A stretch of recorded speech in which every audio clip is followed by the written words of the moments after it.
The train wheezed to a stop, belching black smoke into the endless sky. Margaret Sullivan stepped down onto the wooden platform, her worn leather boots meeting the dusty boards with a hollow thud. The October wind of 1873 whipped across the Kansas plains, carrying with it the scent of sage and distant cattle. She pulled her threadbare shawl tighter around her shoulders, the fabric doing little to ward off the bite of approaching winter. Dodge City stretched before her like a collection of weathered bones bleached by the prairie sun. False-fronted buildings lined the main street, their painted signs already fading from the relentless elements.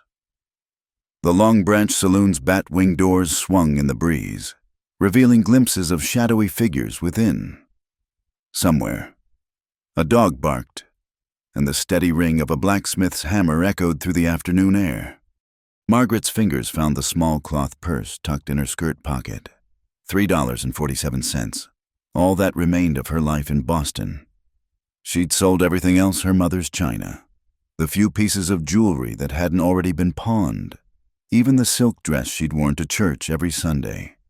All of it converted to train fare and these meager coins that would determine whether she survived her first week in this godforsaken place. The other passengers dispersed quickly, rough men in dust-covered coats heading for the saloons, a family of settlers loading their possessions onto a waiting wagon. Margaret stood alone on the platform, her single carpetbag at her feet. Inside were 2 spare dresses, both patched and repatched, a hairbrush with half its bristles missing, and a small daguerreotype wrapped in brown paper that she hadn't looked at in 3 months. A teamster driving an ox-drawn freight wagon rumbled past, kicking up clouds of dust that made her eyes water. Or perhaps that was something else making her eyes sting. She blinked hard and lifted her chin. She hadn't come this far to weep on a train platform like some helpless maiden in a penny novel. The station master, a grizzled man with tobacco stains in his gray beard, emerged from the depot. He glanced at her with the practiced eye of someone who'd seen too many Easterners arrive with grand dreams only to leave broken by the harsh realities of frontier life. "Help you, miss." His voice was rough as sandpaper. "I'm looking for lodging," Margaret said, pleased that her voice remained steady. "Something economical." The man's laugh was more of a bark. "Economical, she says." He spat tobacco juice into the dirt. "Drover's Hotel might have a room, $1 a night. Otherwise, there's Mother Henderson's boarding house on 2nd Street. 50 cents if you don't mind sharing with the soiled doves when they're between work." Margaret's cheeks burned at the implication, but she kept her expression neutral. Pride was a luxury she could no longer afford. "Thank you. Which way to 2nd Street?" He jerked his thumb northward. 2 blocks that way. Yellow house with the picket fence. What's left of it. Anyway." She picked up her carpetbag, the leather handle rough against her palm. As she walked, her boots raised small puffs of dust with each step. The town was louder than she'd expected. Piano music drifting from the saloons, the creak of wagon wheels, men shouting to each other across the street. A group of cowboys lounged against a hitching post, their spurs jingling as they shifted position. One of them tipped his hat as she passed, but there was nothing respectful in the gesture. Margaret kept walking, eyes forward. In Boston, she would have had a chaperone. In Boston, she would have traveled in a carriage, but Boston was gone, along with everything else Thomas had destroyed. Mother Henderson's boarding house squatted on a corner lot, its yellow paint peeling like diseased skin. Half the picket fence had collapsed, and chickens pecked in the dirt yard. Margaret climbed the sagging porch steps and knocked. The woman who answered was enormous, with arms like ham hocks and a face that might have been kindly if not for the suspicious squint of her eyes. "You're not one of Big Nose Kate's girls," Mother Henderson said. It wasn't a question. "No, ma'am, I've just arrived from the east. I'm seeking lodging." "Seeking lodging," the woman repeated, mimicking Margaret's precise diction. "Well, ain't we fancy? It's 50 cents a night, 2 to a room, no men allowed past the parlor, no liquor, no laudanum, no noise after 10 o'clock. You cause trouble, You're out. No refunds. That's acceptable. Mother Henderson's eyes traveled from Margaret's dusty boots to her carefully pinned hair. You running from something or to something? I'm looking for work. What kind of work? Honest work. The woman snorted. Honey, this is Dodge City. Ain't much honest work for a woman alone. You can try the Harvey house. They're always needing waitresses. Or there's laundry work, if you don't mind your hands raw and bleeding. Beyond that, she shrugged, the meaning clear. Margaret pulled the coins from her purse. 3 nights, please. Mother Henderson took the money and led her inside. The house smelled of cabbage and lye soap. Faded wallpaper peeled from the walls, and the floorboards groaned with each step. They climbed a narrow staircase to the second floor. You'll be sharing with Sally, Mother Henderson said, opening a door to reveal a cramped room with 2 narrow beds. She works nights, so you likely won't see much of her. Chamber pots under the bed, privy's out back. Breakfast is at 6 sharp. Miss it and you go hungry.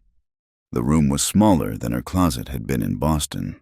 One window, filmed with grime, looked out over an alley where a mangy cat prowled through garbage. The beds were simple iron frames with thin mattresses that probably harbored more wildlife than the Kansas prairie. Thank you, Margaret said. Mother Henderson paused at the door. Word of advice, girl, whatever you're running from. It can't be worse than what happens to women alone out here. If you've got anywhere else to go, I'd head back to the station now. I have nowhere else. The older woman studied her for a long moment, then nodded. Then you'd best toughen up quick. This land eats the weak for breakfast. After she left, Margaret sat on the edge of the bed that would be hers.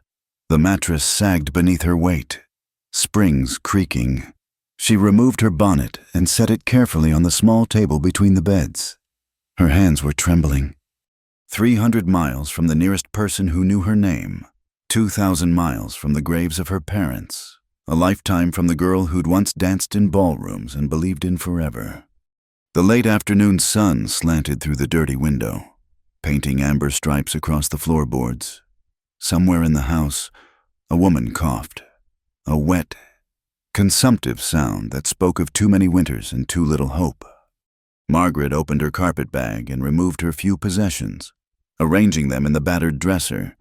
When she came to the wrapped daguerreotype, she hesitated.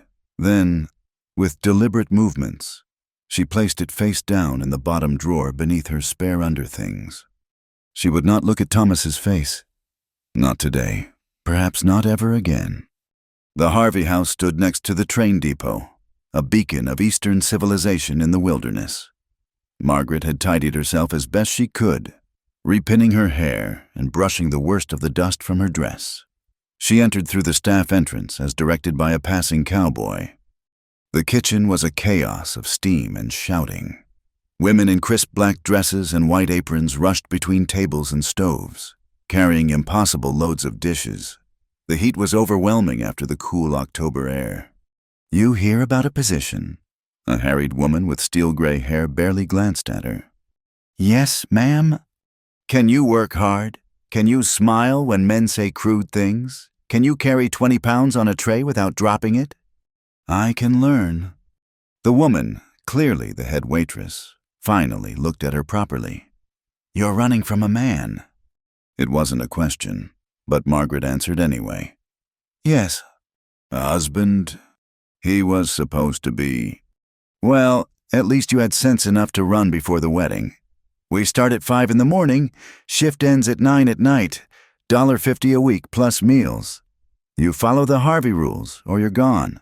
No fraternizing with customers, no accepting gifts, no behavior unbecoming a Harvey girl. We run a respectable establishment. When may I start? Tomorrow, if you've got a strong stomach and stronger feet. Report at 4:30 for training. Margaret left the Harvey house feeling something she hadn't experienced in months, the faintest flutter of hope. It wasn't much, but it was honest work with decent pay. She could survive on that. She had to. As she walked back toward the boarding house, the sun sank toward the horizon, painting the sky in shades of blood and bruise. The saloons were coming alive for the evening. Yellow lights spilling from windows and doorways. Piano music competed with fiddles, and the sound of male laughter rolled down the street like thunder. She passed a general store, its windows displaying goods she couldn't afford.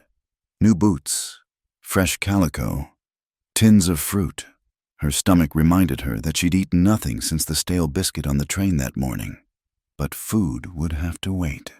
Every cent had to be hoarded until that first pay came through. At the corner, she paused. A rider was coming down the main street, moving with the easy grace of someone born to the saddle.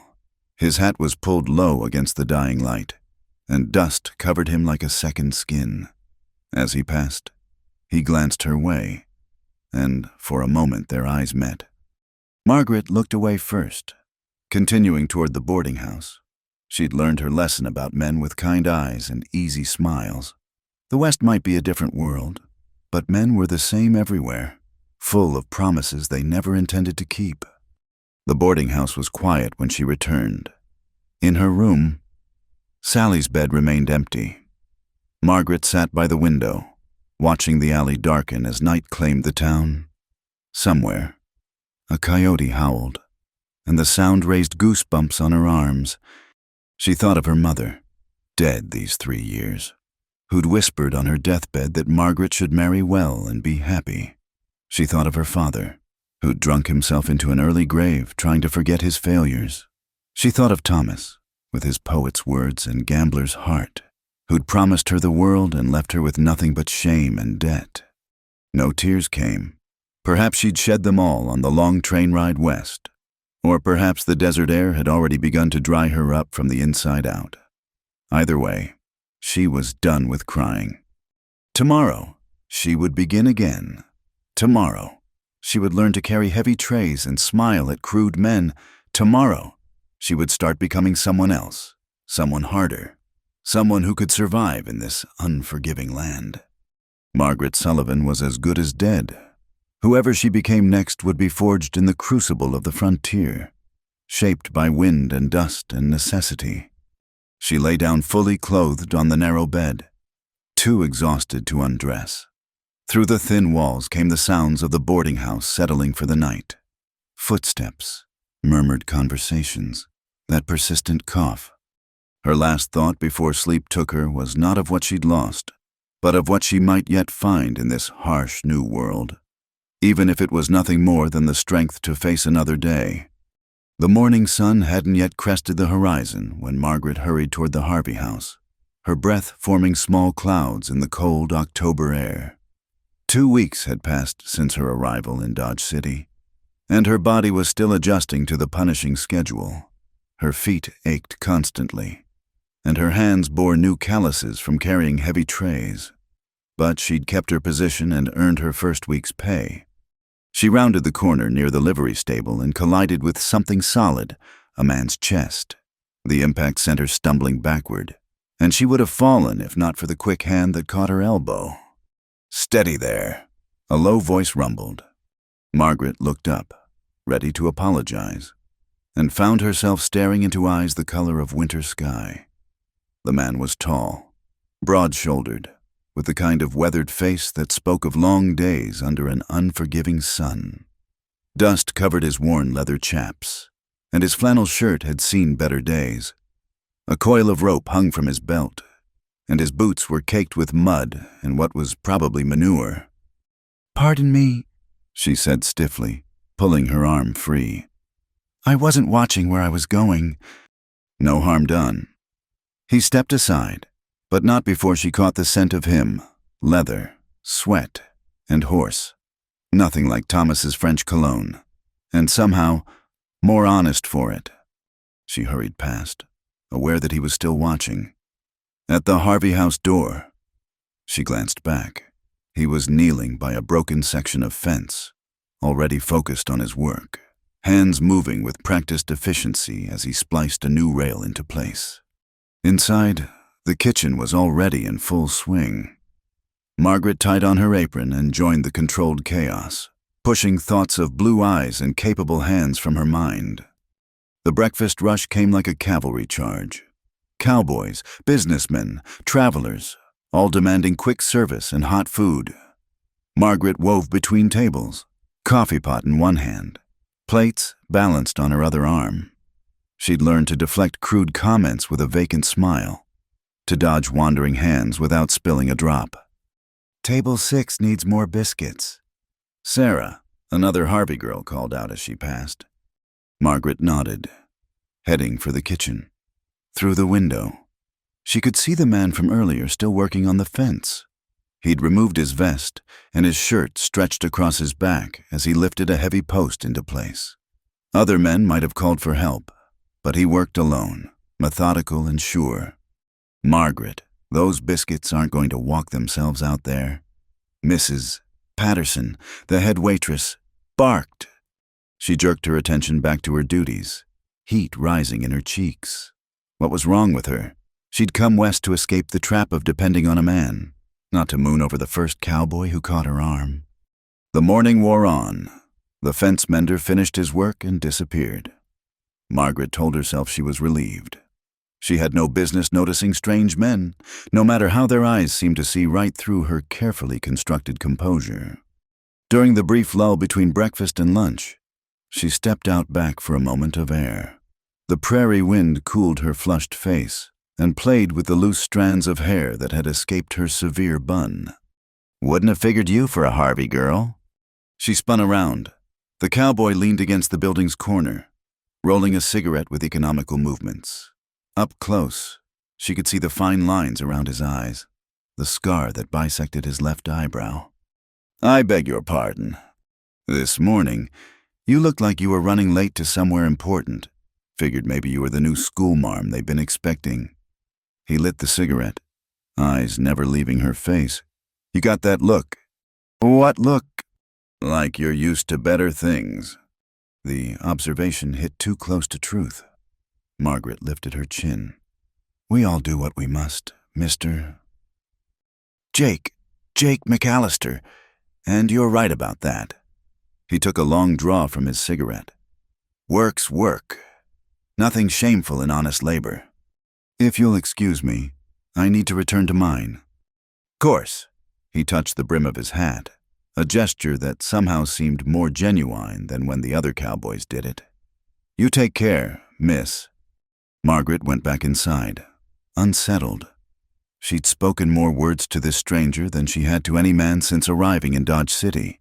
There was something about him, a steadiness, maybe, or the way he'd said honest labor like he meant it.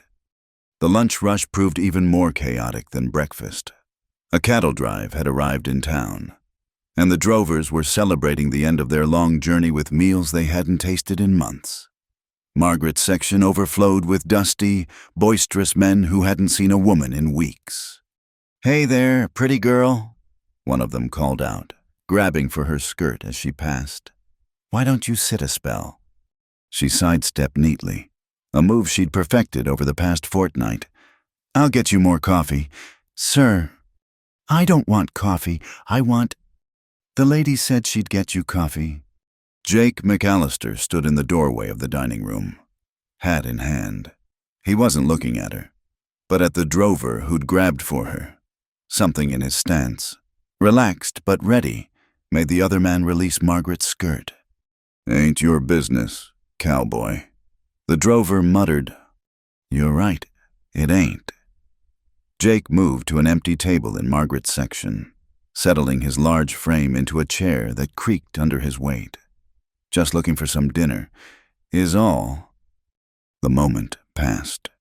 The drover turned back to his companions, grumbling but subdued. Margaret approached Jake's table, order pad in hand. "The beef stew is fresh today," she said, voice carefully neutral. "Sounds good. Coffee, 2, black." She wrote down the order, started to leave, then paused. "You didn't need to do that." "Do what?" His expression was innocent, but she caught the slight quirk at the corner of his mouth. "I can handle myself." "Never said you couldn't. Man's got a right to eat his dinner in peace, though hard to do that with all the commotion." She studied him for a moment. His clothes marked him as a working man. Nothing fancy, everything practical. But there was something in the way he held himself, a quiet confidence that didn't need loud words or showy gestures. "I'll get your order," she said. Throughout the meal, she was aware of his presence. He ate steadily, apparently absorbed in his food. But she noticed how his eyes tracked the room, how he shifted slightly whenever one of the drovers got too rowdy. When he finished, he left exact change, plus a modest tip. Not enough to be insulting or suggestive. Just fair payment for service. He was gone when she came to clear the table. That evening, Margaret walked back to the boarding house as the sun painted the sky crimson. Her feet throbbed and her back ached, but she'd survived another day. Tomorrow was Sunday, her one day off this week. She planned to sleep late, wash her clothes, maybe write a letter to her cousin in Chicago, though she doubted she'd actually send it. What would she say? That she was serving beef stew to cowboys and sleeping in a room that smelled of other women's perfume and desperation? Evening. She nearly jumped out of her skin. Jake McAllister sat on the boarding house's front steps, whittling a piece of wood with a folding knife. "Mr. McAllister, are you following me?" "No, ma'am. Waiting for someone." He held up the piece of wood, which was taking the shape of a horse. "Mrs. Henderson's nephew. Promised I'd teach him some whittling." As if summoned, a boy of about 10 burst from the house. "Jake, you came!" "Said I would, didn't I, Tommy?" Jake ruffled the boy's hair, then looked back at Margaret. "This is Miss Sullivan," she supplied. "Miss Sullivan. She works at the Harvey house." Tommy's eyes widened. "Is it true you get to ride the train for free?" "I wouldn't know. I haven't been anywhere." "Jake's been everywhere," Tommy said proudly. "He's driven cattle all the way to Montana and back. He's seen Indians and buffalo and everything." "Don't believe everything this old cowpoke tells you," Jake said. But his eyes were warm as he looked at the boy. "Come on, let's see what you remember from last time." Margaret climbed the steps, pausing at the door. Jake was bent over Tommy's hands, guiding the boy's grip on the knife, patient and gentle. It was hard to reconcile this man with the one who'd faced down the drunken drover with quiet menace. "You're staring," Sally observed when Margaret entered their room. Her roommate was preparing for her evening's work, pinning artificial roses in her hair. "I wasn't." "Sure you weren't." Sally studied her reflection in the cracked mirror. "Jake McAllister's a good man.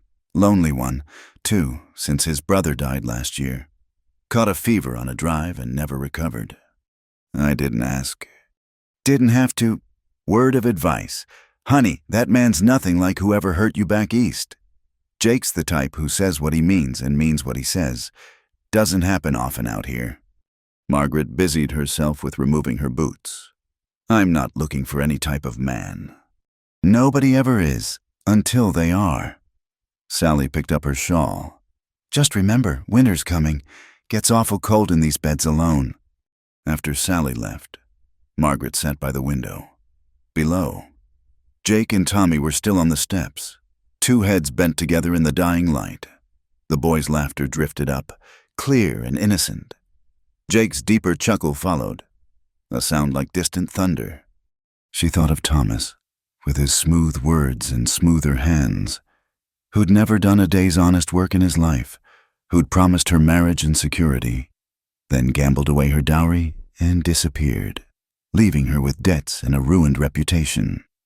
Jake McAllister's hands were rough, calloused from rope and leather and hard work. When he'd steadied her that morning, his touch had been sure but careful, like he was handling something that might break. She turned away from the window. She hadn't come west to repeat old mistakes. She'd come to disappear, to become someone new, someone who didn't need anyone else. But as she prepared for bed, she could still hear the low rumble of Jake's voice through the thin walls, patient and kind as he taught a fatherless boy to whittle. And despite herself, something in her chest loosened just a little, like a knot beginning to work itself free. The candle flickered on the nightstand, casting dancing shadows on the peeling wallpaper. Margaret blew it out and lay in the darkness, listening to the sounds of Dodge City settling into another wild night. Somewhere out there, Jake McAllister would mount his horse and ride back to wherever he bunked. A ranch, maybe, or a room above one of the stables. She wondered if he, too, lay awake in the darkness, thinking of unexpected encounters and words unspoken. Then she pushed the thought away, turned her face to the wall, and willed herself to sleep. She had survived another day. Tomorrow, she would survive again.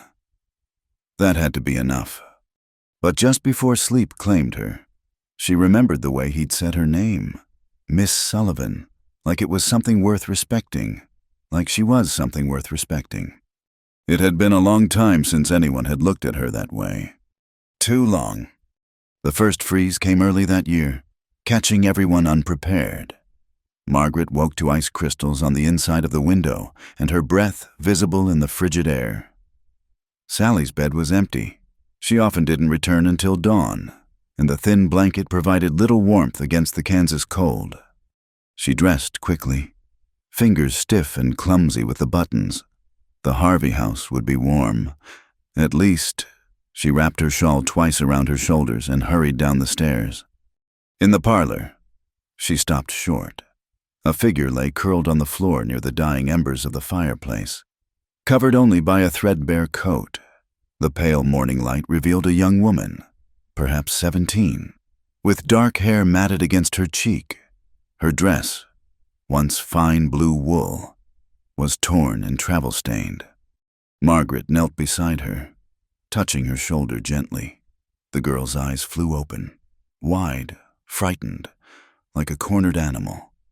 "It's all right," Margaret said softly. "You're safe." The girl struggled to sit up, wincing. I'm sorry. The door was open. I just needed somewhere warm." "How long have you been traveling?" 3 days. Walking, mostly. Got a ride with a farmer for a spell, but..." She trailed off, shivering. Margaret made a decision. "Come upstairs, quickly, before Mrs. Henderson wakes." She helped the girl to her feet, noting how she favored her left ankle. They made it to Margaret's room without encountering anyone. In the better light, Margaret could see the girl was even younger than she'd thought, with the kind of prettiness that would cause trouble in a town like Dodge City. "What's your name?" "Rose Garrett." Margaret poured water from the pitcher into the basin. "Where are you headed?" "Rose. California. My sister lives there. She said I could come if things got bad at home." "And did they get bad?" Rose's silence was answer enough. Margaret had learned not to push. Everyone in the West was running from something. She gave Rose her spare dress, patched but clean, and helped her wash the worst of the trail dust from her face and hands. The girl was clearly exhausted, swaying on her feet. "You need rest." Margaret said, "Stay here today. Sleep. I'll bring food when I can." "I can't pay." "I didn't ask for payment. Just stay out of sight, Mrs. Henderson has rules about visitors." At the Harvey house, Margaret's mind kept wandering to the girl in her room. She'd been foolish, taking her in. She could barely support herself, let alone a runaway. But she remembered too well the desperation of having nowhere to go, no one to turn to. "You're distracted today, Mrs. Patterson observed during a brief lull. "Everything all right?" "Yes, ma'am. Just tired." "The cold getting to you. It'll get worse before it gets better. This is nothing compared to January."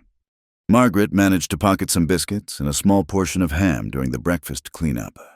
She'd go hungry at lunch, but the girl needed it more. When she returned to check on Rose during her short break, she found Jake McAllister at the boarding house gate, his horse tied to the post. He was talking to Mrs. Henderson, who stood on the porch with her arms crossed. "Seen her? That's all I'm asking." Jake was saying, "I don't keep track of every waif who wanders through town." Mrs. Henderson replied, "And I don't appreciate being questioned like I'm hiding fugitives." Jake spotted Margaret approaching and touched his hat. "Miss Sullivan." "Mr. McAllister." She kept her expression neutral, though her heart hammered. "Is there trouble?" "Missing girl from one of the homesteads south of here. Ran off 3 nights ago. Her pa's worried sick." "Worried about his reputation, more like." "Mrs." Henderson snorted. "Sam Garrett's mean as a snake and twice as ugly. If the girl ran, she had reason." Jake's jaw tightened. "Maybe so, but she's 17 years old, out here alone. Whatever's between her and her PA, she's not safe on the prairie." Margaret forced herself to meet his eyes. "I hope she finds somewhere safe." Something flickered in his expression, not suspicion exactly, but awareness. "So do I." After he left, Margaret climbed to her room, the pilfered food heavy in her pocket. Rose was awake, sitting on the bed with her knees drawn up. "Was that about me, the man asking questions?" Margaret handed her the food. "Eat first." Rose fell on the biscuits like she hadn't seen food in days. Between bites, she said, "Pa will send men after me. He needs me to marry Mr. Hutchins. He owns the neighboring spread. Pa owes him money." "How old is Mr. Hutchins?" 53. His last wife died in childbirth. The baby, too." Margaret sat on her own bed, remembering different circumstances. Same trap. Women as currency, as solutions to men's problems. "How much money for a ticket to California?" $20. "I have 3. Margaret closed her eyes. "It might as well have been 1,000. You can't stay here long, Mrs. Henderson suspects something." "I know, I need another day to rest. My ankle, There was a soft knock at the door. Both women froze. "Margaret," Sally's voice, unusual for this time of day. "You in there?" Margaret opened the door a crack. Sally stood in the hallway, still in last night's paint and perfume. "Jake McAllister's downstairs again. Says he needs to speak with you. Private-like." Sally's eyes were sharp despite the early hour. "You in some kind of trouble?" "No, I don't know. Maybe—" Sally pushed past her, saw Rose, and sighed. "Lord have mercy, the Garrett girl." Rose shrank back against the wall. "I should have known," Sally continued. "Margaret, you can't— Wait, is that bruising on your neck, child?" Rose's hand flew to her throat where the dress collar had shifted. The marks were purple-green, clearly finger-shaped. Sally's expression hardened. "Your PA do that?" Rose nodded, tears starting. "Right." Sally straightened. "Here's what's going to happen. Margaret, you go talk to Jake. Be honest, that man can spot a lie at 50 paces. Rose, you come with me. I know someone who might help." "But—" Margaret started. "Trust me, I've been in this town longer than you. I know how to handle this." She looked at Rose. "Can you walk?" "Yes." Margaret descended the stairs slowly, finding Jake waiting in the parlor. He stood when she entered, hat in his hands. "Miss Sullivan, I apologize for the intrusion." "What do you want, Mr. McAllister?" "The truth, mainly." His eyes were steady on hers. "That girl's in trouble, real trouble. Her pa's putting together a group to track her down. They'll find her eventually. And when they do—" "What would you have me do?" "If you know where she is, tell me. I'll make sure she gets somewhere safe." "My word on it." Margaret studied his face, the scar on his eyebrow, the weathered lines, the eyes that seemed older than his years. "And return her to a father who beats her." He flinched. "You've seen her, then?" "I didn't say that." "You didn't have to—" He stepped closer, voice dropping. "Margaret, may I call you Margaret? I know you've got no reason to trust me, but that girl needs help, and there's not many in this town willing to give it." "Why do you care?" "Because I had a sister once. Because I've seen what happens to young girls alone out here. Because it's the right thing to do." He paused. "Because you care. And that tells me something about the kind of person you are." Before Margaret could respond, Sally swept into the parlor with Rose beside her, now wearing a different dress and a deep bonnet that hid her face. "Jake McAllister," Sally said brightly. "Just the man I wanted to see." Jake's eyes widened slightly, but he recovered quickly. "Miss Sally, this is my cousin from Denver. She's heading to California to join her sister. Terrible tragedy. Her husband died of fever, left her with nothing." Sally's lies came smooth as silk.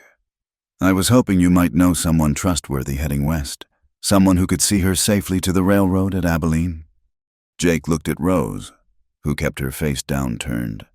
When he spoke, his voice was careful. "As it happens, I'm taking some horses to Abilene day after tomorrow. Welcome to travel along, if she can ride." "How fortunate," Sally clapped her hands. "Isn't that wonderful? Cousin dear." Rose nodded, mute. "There's the matter of the railroad ticket." Jake continued, still watching Rose. "Abilene to California ain't cheap." "We'll manage that," Sally said firmly. "Women have ways of helping each other." A smile tugged at Jake's mouth. "I bet they do." He looked at Margaret. "Might need someone to help with cooking on the trail. 2 days' travel. I'd pay fair wages." Margaret's mouth opened, then closed. I have work." "Harvey House gives you Sundays and Mondays off, doesn't it? We'd leave Sunday dawn, be back Monday night." "Mrs. Patterson would never." "Already cleared it with her," Jake said. "Told her I needed a cook for a horse delivery. She said you could go, long as you're back for Tuesday morning shift." Margaret felt the walls closing in. "You planned this." "I plan to help a girl in trouble. The rest," he shrugged. "Call it Providence." Sally nudged her. "Good money, Margaret, and Lord knows you need it." Rose finally looked up, and Margaret saw the desperate hope in her eyes. 17 years old, bruised, with nowhere to go but forward. "All right," Margaret heard herself say. "Sunday dawn." Jake nodded, satisfied. "I'll bring an extra mount, Miss..." "Garrett," Rose whispered. "Mrs. Rose Smith, Widow Smith." "Mrs. Smith." Jake's voice was gentle. "You'll be safe, my word on it." After he left, the 3 women stood in silence. "Finally," Sally said. "You've got 2 days to turn her into a believable widow. Better get started." "Sally, I don't know how to thank..." "Don't thank me yet. Jake's as good as his word. But the trail to Abilene's dangerous. And if her PA catches wind..." She shook her head. "Well, we'll deal with that if it comes. Now. Let's see about that ankle." They smuggled Rose to Sally's room, which had a better lock and thicker curtains. Over the next 2 days, Margaret learned things about frontier women she'd never imagined. Sally knew a working girl who'd recently lost a baby. She provided widow's weeds that fit Rose well enough. The Harvey girls, when told a version of the story, contributed coins from their tips. Even Mrs. Henderson, gruff as she was, happened to leave a packet of traveling food on Margaret's bed. "Don't know nothing about no runaway," she said when Margaret tried to thank her. "Just hate to see food go to waste." Saturday night, Margaret packed her few belongings for the trail. She'd never been on a horse in her life, never slept under stars, never been alone with a man who wasn't family or Thomas. But she thought of Rose's bruised throat, of her own nights on cold floors before finding work, of all the women who'd helped when they had little to give. Sally sat on her bed, watching. "You sweet on Jake McAllister." "No." "Liar. But that's all right. You could do worse. Man who'll risk his reputation to help a stranger is worth knowing better. It's just a job. Cooking for a horse drive." "Sure it is." Sally grinned. "Just remember, 2 days on the trail." Just you and him and a girl who'll be too scared to pay attention to anything. Might be opportunities for conversation. Sally... What I'm just saying, winter's coming, and Jake McAllister's bed is probably warmer than that patch of floor you've been eyeing. Margaret threw a pillow at her, but she was smiling. For the first time since arriving in Dodge City, she felt part of something larger than her own survival. Outside, the November wind howled, promising snow before long, but in the boarding house room, warmed by female friendship and shared purpose, Margaret felt something she'd thought lost forever. Hope. The kerosene lamp flickered in Jake's small room above the mercantile, casting dancing shadows on the rough-hewn walls. He sat on the edge of his narrow bed, turning his brother's watch over in his hands. 11 o'clock. Outside. Dodge City was reaching its nightly crescendo piano music. Laughter. The occasional gunshot that might be celebration or something worse. He should be sleeping.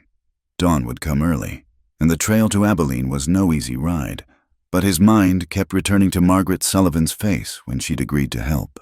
Fear there, certainly, but also something else. Determination, maybe, or recognition. One person who'd been broken seeing another about to shatter. Jake stood and moved to the window. From here, he could see the boarding house, its windows mostly dark except for one on the second floor. A shadow passed behind the thin curtain. Margaret or the Garrett girl, unable to sleep. He'd lied to Margaret earlier. He'd already known Rose was hiding there when he'd asked. Tommy Henderson had told him. Innocent as only a child could be, about the sad lady his aunt had snuck upstairs. But Jake had needed to see if Margaret would trust him, and she had, eventually. That meant something. His horse nickered in the stable below, and Jake made a decision. Sleep wasn't coming anyway. Might as well check the supplies one more time. He descended the back stairs quietly, not wanting to wake Jim Bradley, who owned the mercantile and rented him the room. The stable was warm with animal heat and sweet with the smell of hay. Jake's bay gelding. Moses lifted his head in greeting. Can't sleep either, old boy. Jake ran his hand along the horse's neck. Don't blame you. This ain't our usual kind of job. He'd brought 3 horses from his small spread Moses for himself. A gentle mare named Buttercup for Margaret, and a steady paint called Patch for Rose. The pack horse, loaded with supplies, waited patiently in the corner stall. Everything was ready. Food, water, blankets, ammunition for the Winchester in his saddle scabbard. He'd even bought a couple of slickers in case weather turned. The only thing he couldn't prepare for was trouble of the humankind. Sam Garrett was mean enough when sober and meaner when drunk. If he caught wind of Jake helping his daughter. You're borrowing worry. Jake muttered to himself, his mother's old phrase, but he checked his Colt anyway, making sure it sat easy in the holster. A sound from outside made him freeze. Footsteps, trying to be quiet. Jake moved to the stable door, hand near his gun. Mr. McAllister? He relaxed at Margaret's whispered voice. In here. She slipped inside, wrapped in that thin shawl that couldn't be near warm enough. In the lamplight, her face was pale but resolved. Couldn't sleep, he asked. Rose is terrified. She keeps talking about going back, says she can't let others risk themselves for her. She won't last a day on her own. I know. I told her that. Margaret hugged herself tighter. I've never been on a horse. You know, never slept outdoors. I don't even own proper boots for riding. We'll manage. You keep saying that. We'll manage. It'll be fine. But what if it isn't? What if her father finds us? What if... Margaret. He said her name quiet but firm, and she stopped. You're scared. That's sensible. Means you understand the risks. But being scared and doing the right thing anyway, that's courage. She laughed, but there was no humor in it. I'm not courageous. I know what it's like to have nowhere to go. Jake studied her in the dim light. He wanted to ask about her past, about what had driven her from the east to this hard place, but he knew better than to push. Stories came in their own time out here. I brought something, he said instead, moving to his saddlebags. He pulled out a pair of boots, worn but sturdy. They were my brother's. Might be a bit big, but better than what you've got. Margaret stared at the boots. I can't. Yes, you can. Dan would have wanted them used, not sitting in a trunk gathering dust. He set them on a hay bale. Try them on. She sat and unlaced her thin city boots. Her stockings were darned in multiple places, and Jake turned away to give her privacy as she pulled on Dan's boots. They fit, she said softly. Well enough, anyway. When he turned back, she was standing, testing the feel. The boots changed her somehow, made her look less like a lost Eastern lady and more like she might belong here. Thank you, she said. I'll take good care of them. I know you will. He cleared his throat. We'll move fast tomorrow. Try to make good distance the first day. Can Rose ride? She says she can. Ranch girl, after all. Margaret paused. Jake, may I ask you something? He nodded. Why are you really doing this? And don't say it's the right thing. Plenty of people know the right thing and don't do it. Jake was quiet for a long moment. Then, my sister Sarah was 15 when a man came courting. Older fellow, seemed respectable. My parents approved the match. Dan and I were away on a drive. He stopped, the words catching. Even after 5 years, it still hurt to tell. When we got back, she was dead. The respectable man wasn't so respectable behind closed doors. Sarah tried to leave, tried to get help, but nobody would interfere between a man and his intended. His voice went hard. She finally took the only way out she could see. Oh, Jake. So, when I see a girl running from a bad situation, I help because someone should have helped Sarah. Margaret moved closer, and for a moment he thought she might touch him, but she just stood there, near enough that he could smell the lavender soap she used.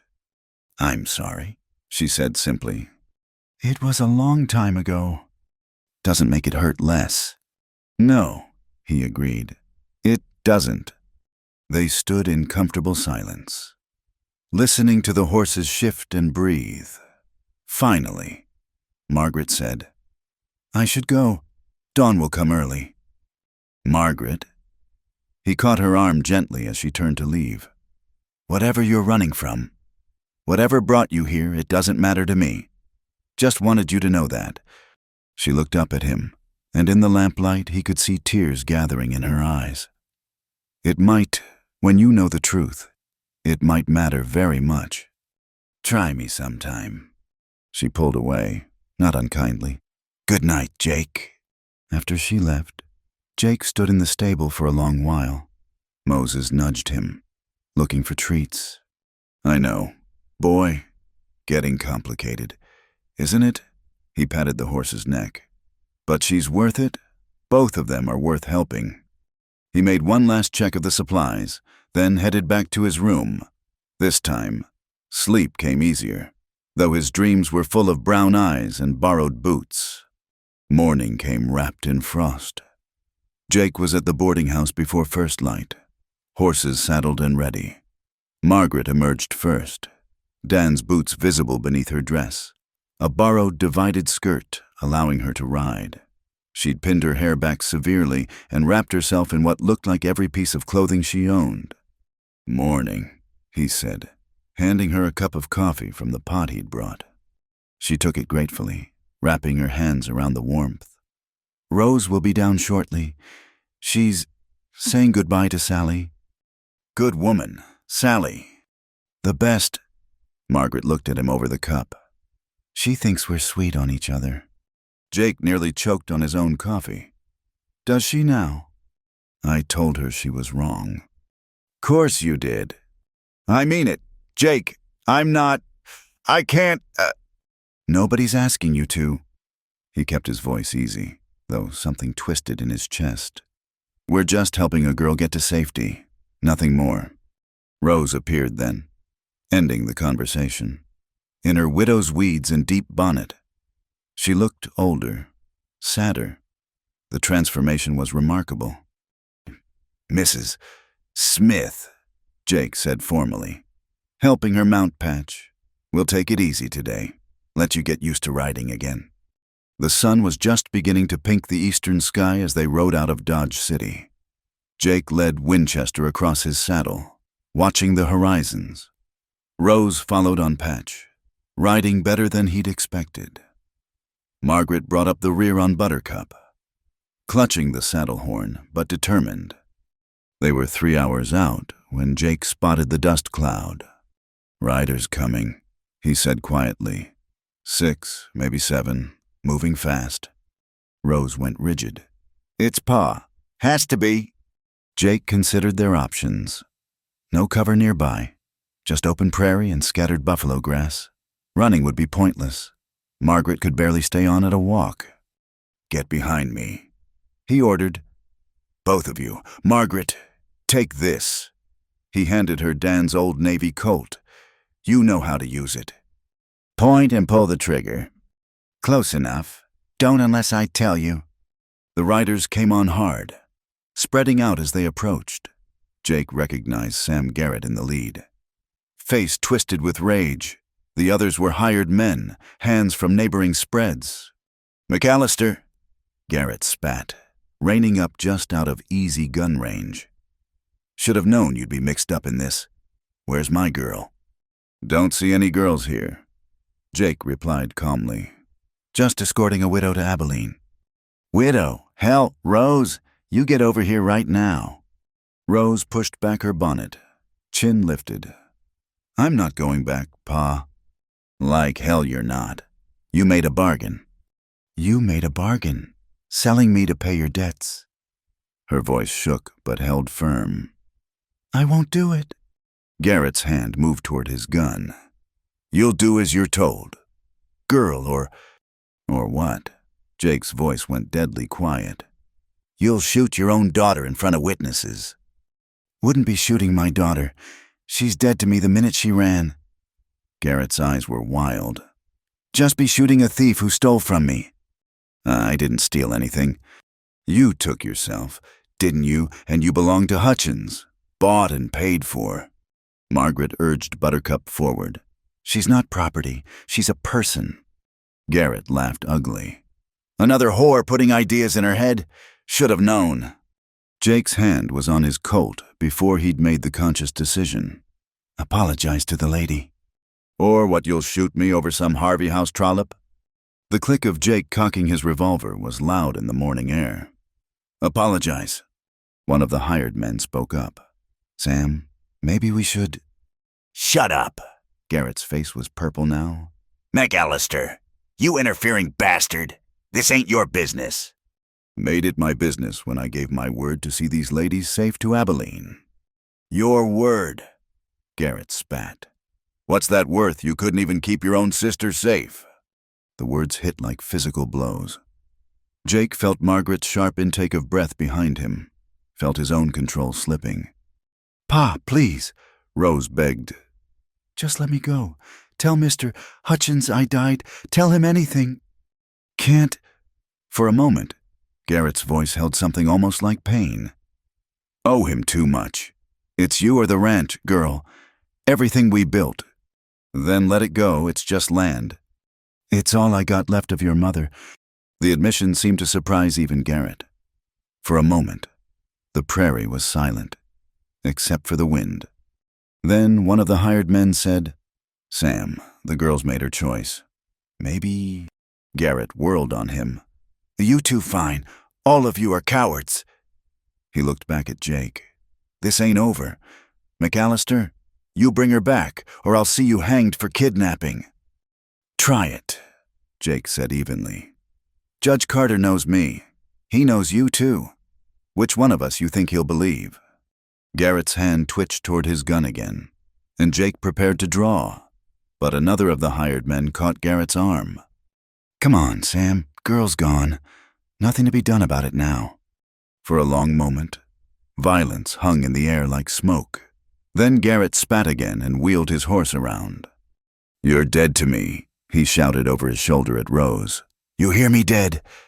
They watched the riders disappear into the dust. Only when they were completely out of sight did Jake holster his gun. "You all right?" he asked Rose. She was crying silently, tears streaming down her face. "He meant it. I really am dead to him now." Margaret moved Buttercup closer, reached out to touch the girl's shoulder. "Sometimes that's the only way to live." Jake looked at her, seeing new depths in those brown eyes. Whatever had driven her west, it had been bad enough to kill her old self too. "We need to move," he said gently. They might change their minds. They rode on, faster now, pushing toward Abilene. The confrontation had changed something. Rose rode straighter, as if her father's final rejection had freed her. Margaret handled Buttercup with more confidence, that old Colt tucked in her waistband. And Jake watched the horizons and thought about second chances, about people brave enough to die to themselves so they could live as someone new. The sun climbed higher, warming the frozen ground. By noon, they'd covered good ground. Jake called a halt by a small creek to water the horses and eat. "You were ready to shoot him," Margaret said quietly, standing beside him as the horses drank. "If necessary. For calling me," she couldn't say the word, "for threatening ladies under my protection." He looked at her sideways, though the name-calling didn't help his case. She smiled slightly. "I've been called worse." "Doesn't make it right." "No," she agreed. "It doesn't." Rose approached them, some color back in her cheeks. "Mr.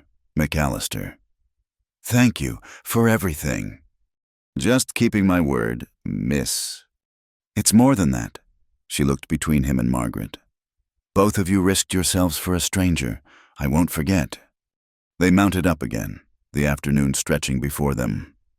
One day down, one to go. Jake figured they'd make Abilene by tomorrow night if they pushed hard. As they rode, he found himself glancing back at Margaret more often than necessary. She sat straighter now, moving with Buttercup's rhythm instead of fighting it. The sun had brought color to her pale cheeks, and strands of hair had escaped her severe bun to blow in the wind. Beautiful, he thought, then pushed the notion away.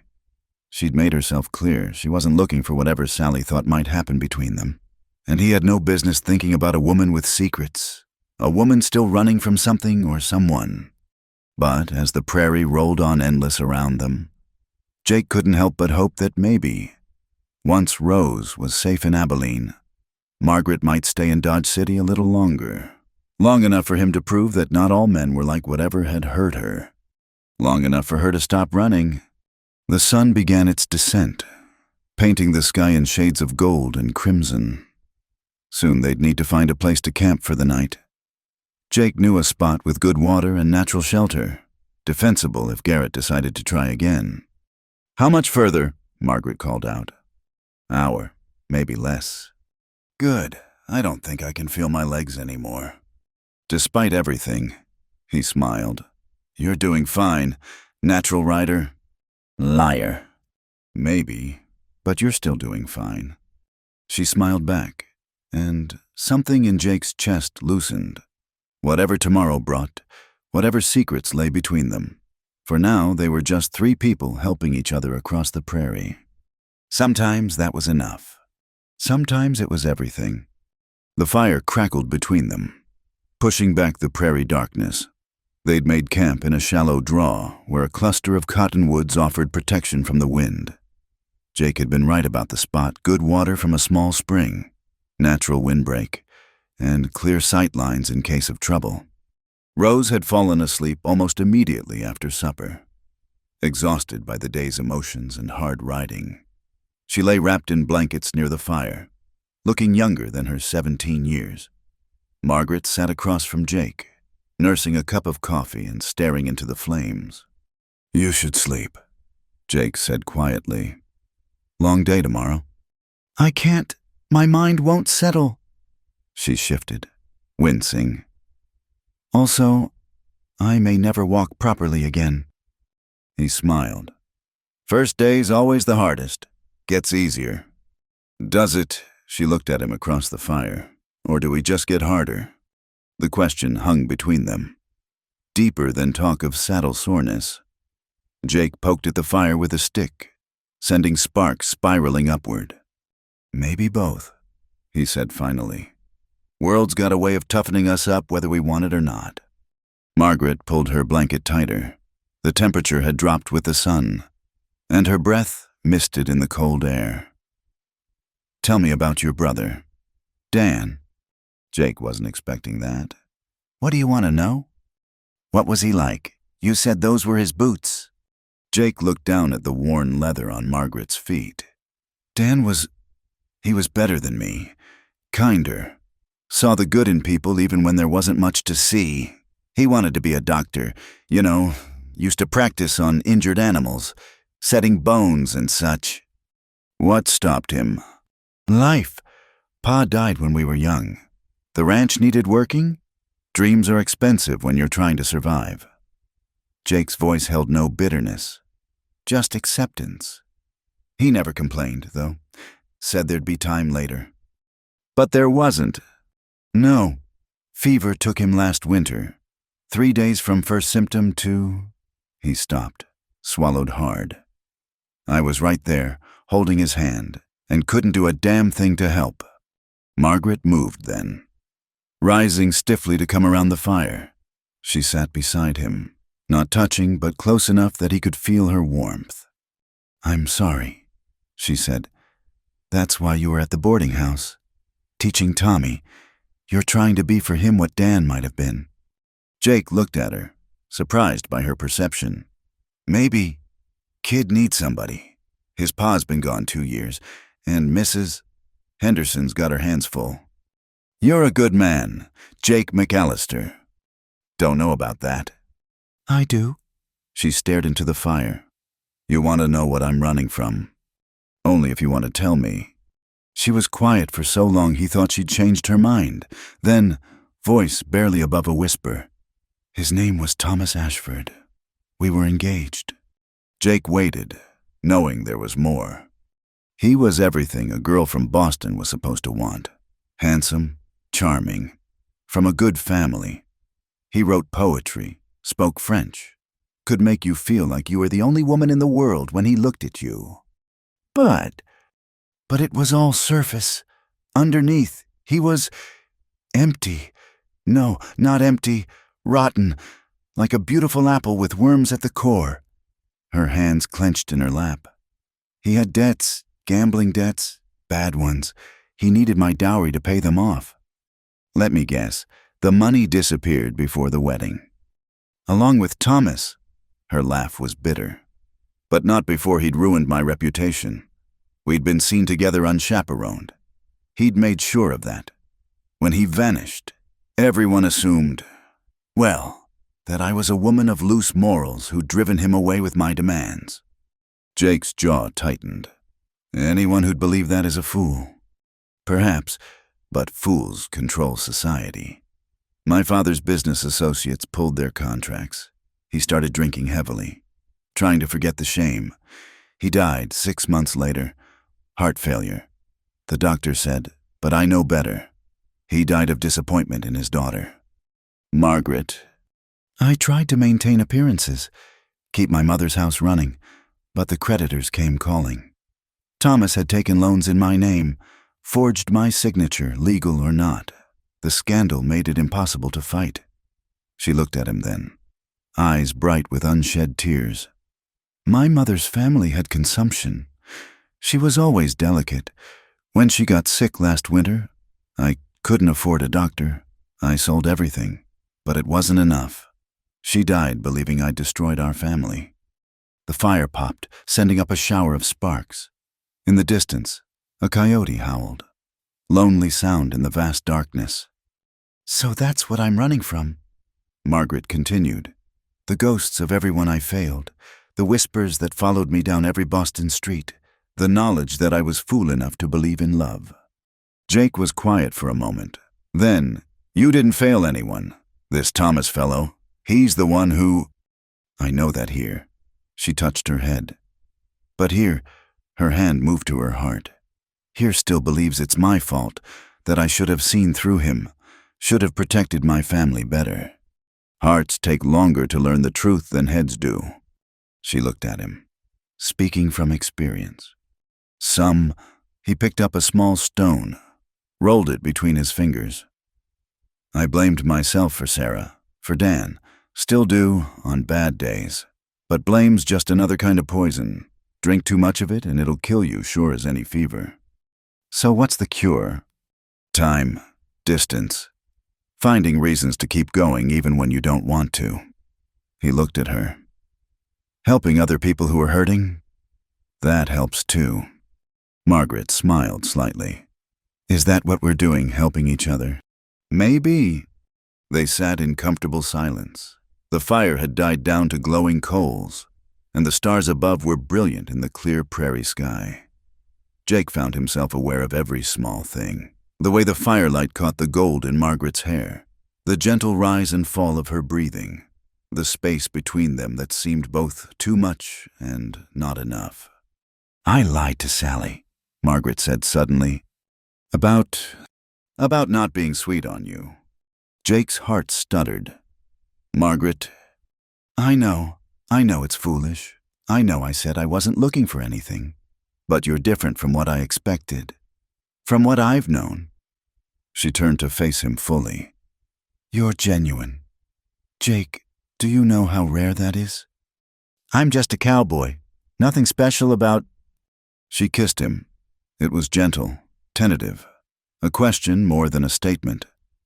Jake froze for a heartbeat, then responded carefully, aware of her fragility, of all the trust this represented. When they parted, Margaret's eyes were wide, almost frightened.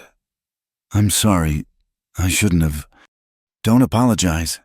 His voice came out rougher than intended. Just, are you sure you've been hurt bad? I don't want to. I'm not sure of anything, she admitted, except that for the first time in over a year, I feel something besides grief and shame, even if it's just for tonight, just for this moment. Is that wrong? No, nothing about you could be wrong. This time when they kissed, it was deeper, more certain. Jake pulled her closer, felt her relax against him. When they finally separated, both were breathless. We should stop, he said, though every fiber of his being protested. You're under my protection. Wouldn't be right to... You're protecting me from the world. Jake, not from myself. She touched his face, fingers gentle on the stubble. But you're right, Rose. They both looked at the sleeping girl. She hadn't stirred, but the reminder of her presence and their responsibilities was sobering. When this is over, Jake said, when she's safe in Abilene, will you still be in Dodge when I get back? Where else would I go? That's not an answer. Margaret studied his face in the dying firelight. Yes, I'll be there. I have a job. After all, Mrs. Patterson would never forgive me if I left her short-handed. That the only reason... No. She stood, moving back to her own bedroll. But it's the only one I can admit to right now. Jake watched her settle into her blankets, his chest tight with emotions he hadn't felt in years. Maybe ever. What he'd had with Mary before she'd chosen another had been comfortable. Expected. This was something else entirely, sharp-edged and dangerous as the frontier itself. Jake, Margaret's voice came soft through the darkness. Yeah.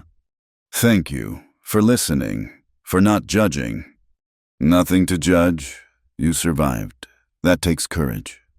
Or stubbornness. Out here, they're the same thing. Her quiet laugh was the last thing he heard before sleep took them both. Jake woke before dawn. Habit from years of trail drives. The fire had died to ashes, and frost covered everything in a thin white layer. He rose quietly, checking on the horses and scanning the horizons. No sign of riders, no dust clouds. Maybe Garrett had accepted defeat. Maybe. He rebuilt the fire and started coffee. The familiar routine calming. Margaret stirred as the smell reached her, sitting up with her hair mussed and eyes still heavy with sleep. She looked younger, softer, and Jake had to turn away before his thoughts went down paths they shouldn't. "Morning," she said, voice husky. "Morning. Coffee'll be ready soon." "Bless you." She rose, wincing. "Oh, I take it back. I will never walk again." "Walk around some. Loosen up the muscles." She hobbled in a small circle, grimacing. "This is loosening up." "Trust me." "I'm beginning to think those are dangerous words from you." Their eyes met, acknowledging what had passed between them last night. Then Rose stirred, and the moment broke. They broke camp quickly, eager to reach Abilene. The day dawned clear but cold, wind cutting through even thick clothing. Jake set a steady pace, not pushing too hard but aware that every mile between them and Dodge City was safer for Rose. By midday, they could see smoke from Abilene's chimneys. Rose straightened in her saddle, hope transforming her face. "Almost there," Jake said. "Train comes through day after tomorrow. Until then, there's a respectable hotel where you can stay." "I don't know how to thank you," Rose said. "Both of you.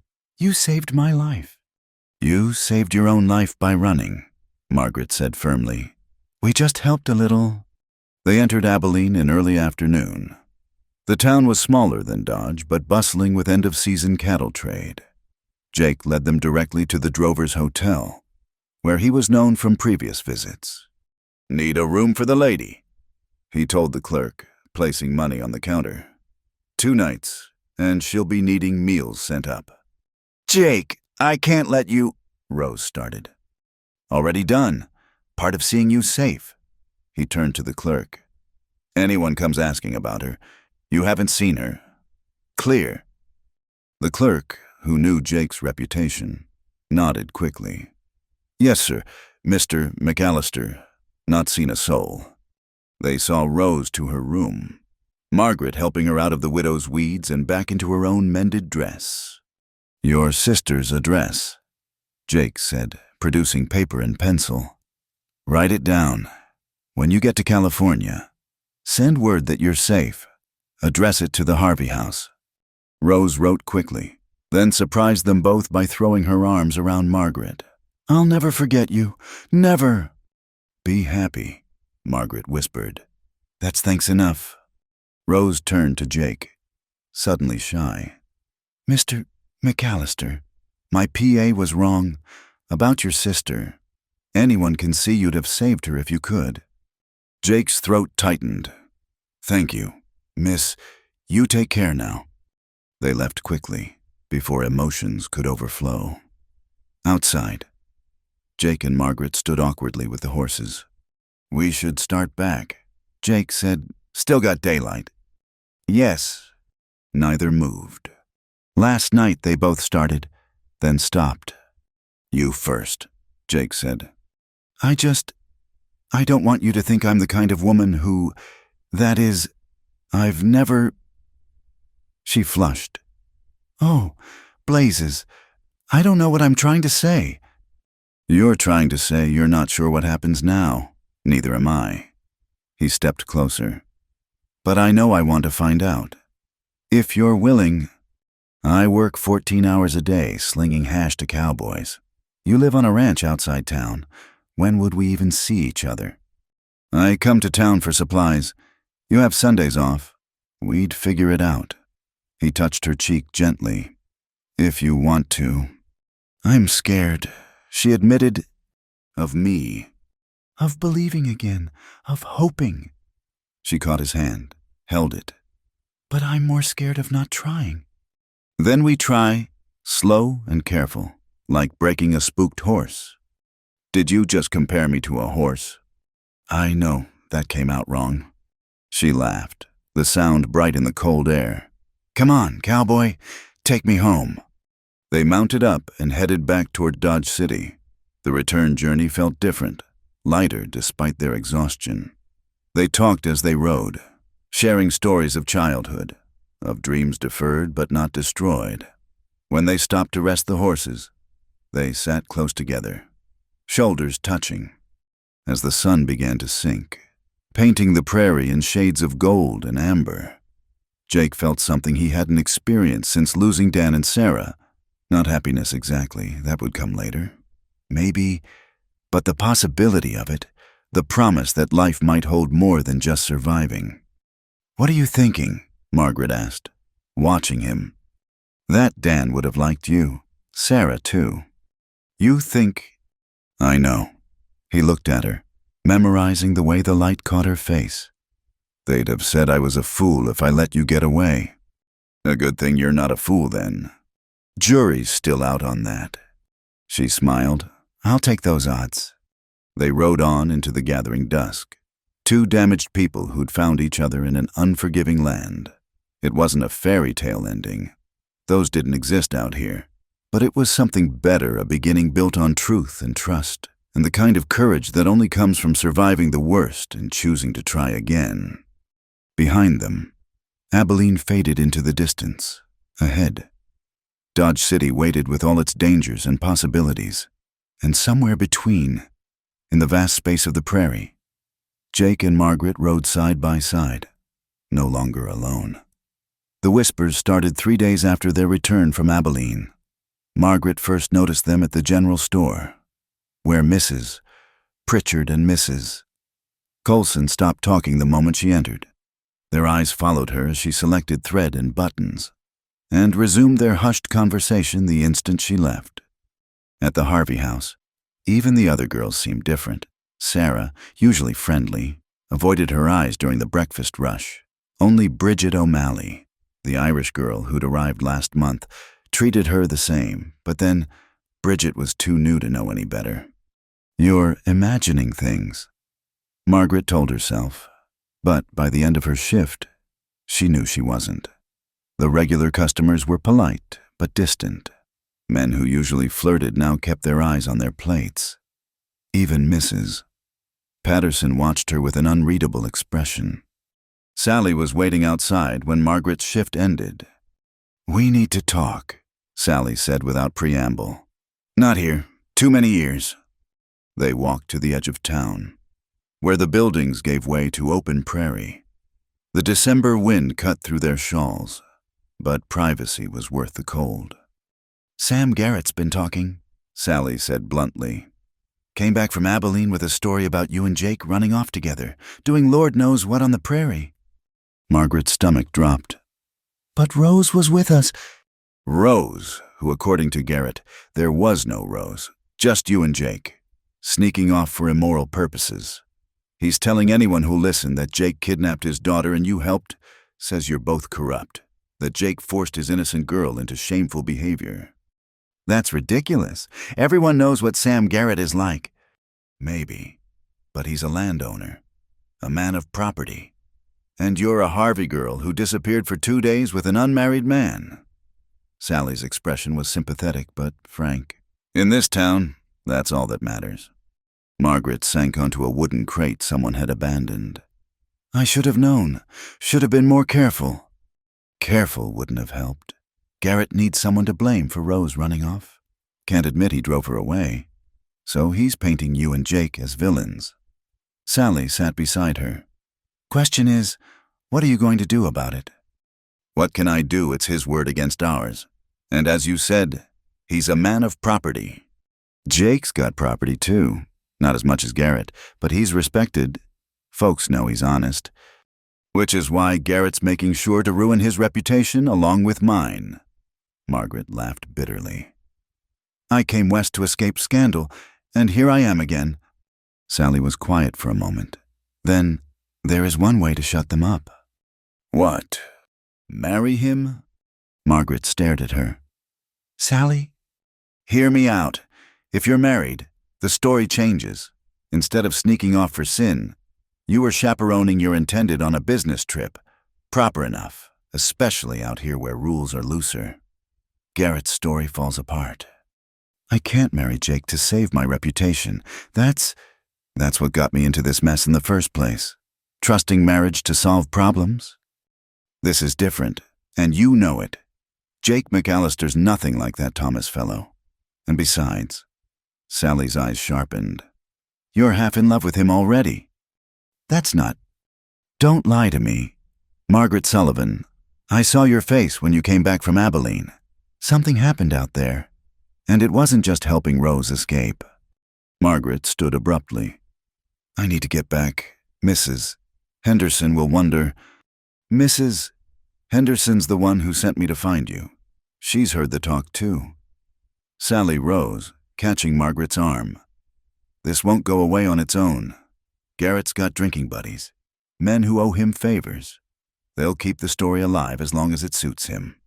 Margaret pulled free and walked quickly back toward town, Sally keeping pace. As they reached the main street, a group of men lounging outside the Long Branch Saloon noticed them.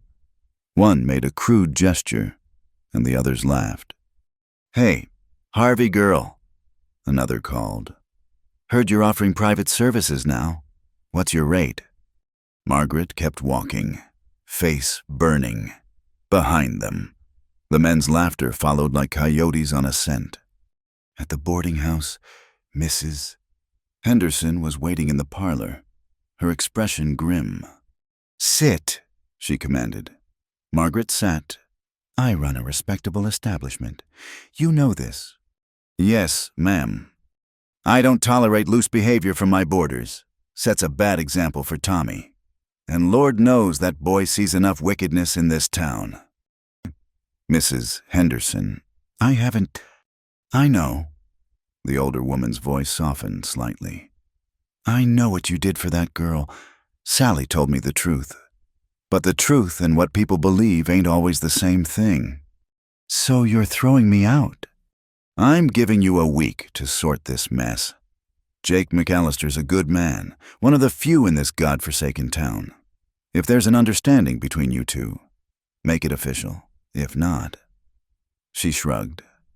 Well, Kansas is a big territory. Plenty of other towns that need Harvey girls. Margaret climbed to her room, feeling decades older than her 23 years. She'd worked so hard to build something here, to create a new life. Now it was crumbling because of one act of kindness, one moment of choosing to help rather than look away. She was sitting on her bed, still in her work dress, when pebbles rattled against the window. Looking down, she saw Jake in the alley, hat in hand. She opened the window, letting in a blast of cold air. You shouldn't be here. It'll only make the talk worse. Let me in, Margaret, please. The desperation in his voice decided her. She crept downstairs and let him in through the back door. They stood in the kitchen, barely visible to each other in the dim light from the banked stove. You've heard? She asked. Hard not to. Got thrown out of Murphy's store when I went for supplies. He said he doesn't serve kidnappers and corruptors of innocent girls. Jake's laugh was harsh. 20 years I've traded with that man. I'm sorry. This is my fault. If I hadn't... Stop! He moved closer, and she could see the strain on his face. None of this is your fault, or mine. We did the right thing. The right thing is destroying us. Then maybe we need to change the game. He took a breath. Marry me. Margaret stepped back. Jake? Hear me out. I know it's sudden. I know we said we'd go slow. But Garrett's poisoning the well. And it's only going to get worse. If we're married, people will say I trapped you. That I'm exactly the kind of woman Garrett claims I am. I don't care what people say. Yes, you do. You have to. Your ranch depends on this community. You need to buy supplies, sell horses, hire hands. If they turn on you, then I'll go somewhere else. Start over. His hands found her shoulders. Margaret, I've been thinking about this since Abilene. Not because of Garrett, but because being with you feels right. Like coming home after a long trail. You barely know me. I know enough. I know you're brave and kind. I know you work yourself to the bone without complaint. I know you risked everything to help a stranger. I know. His voice dropped. I know I can't stop thinking about you. That's enough to start with. Margaret felt tears burning her eyes. I can't be someone's obligation again. I won't. You're not an obligation. You're a choice. My choice. He cupped her face gently. But it has to be yours too. I won't push. If you say no, I'll accept it. Find another way to fight Garrett. What other way? He has the community's ear. He has influence. A commotion from the front of the house cut her off. Shouting. Then the crash of breaking glass.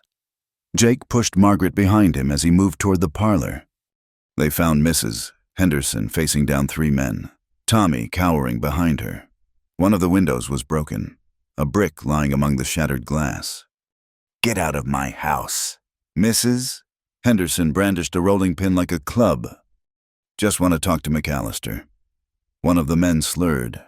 Garrett's friends, drunk and looking for trouble. Heard he was sniffing around here. Jake stepped forward. I'm here. Say your piece. The man sneered. Garrett wants you to know you ain't welcome in Dodge no more.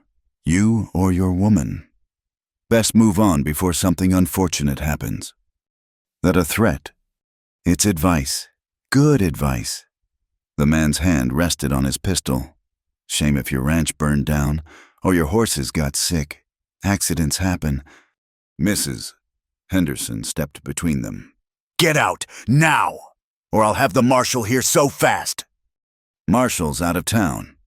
Another man said, won't be back for days. Plenty can happen in a few days. They left, laughing. Mrs. Henderson surveyed the damage, then looked at Margaret and Jake.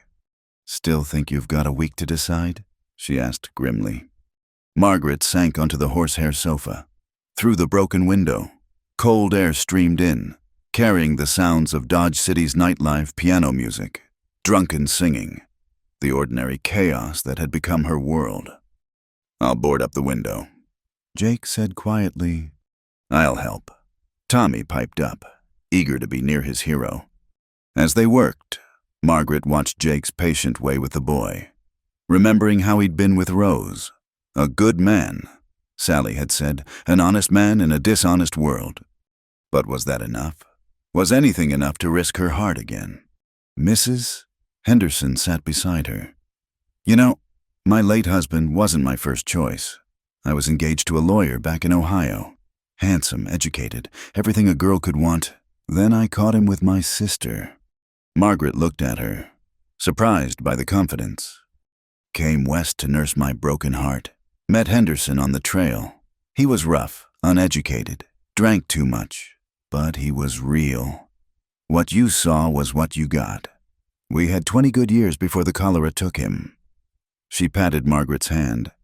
Sometimes the thing we don't plan is exactly what we need. Jake finished the temporary repair and sent Tommy to bed despite the boy's protests. Then he knelt in front of Margaret. I need to go. Being here after dark is only making things worse. But I'll ask one more time. Will you consider it?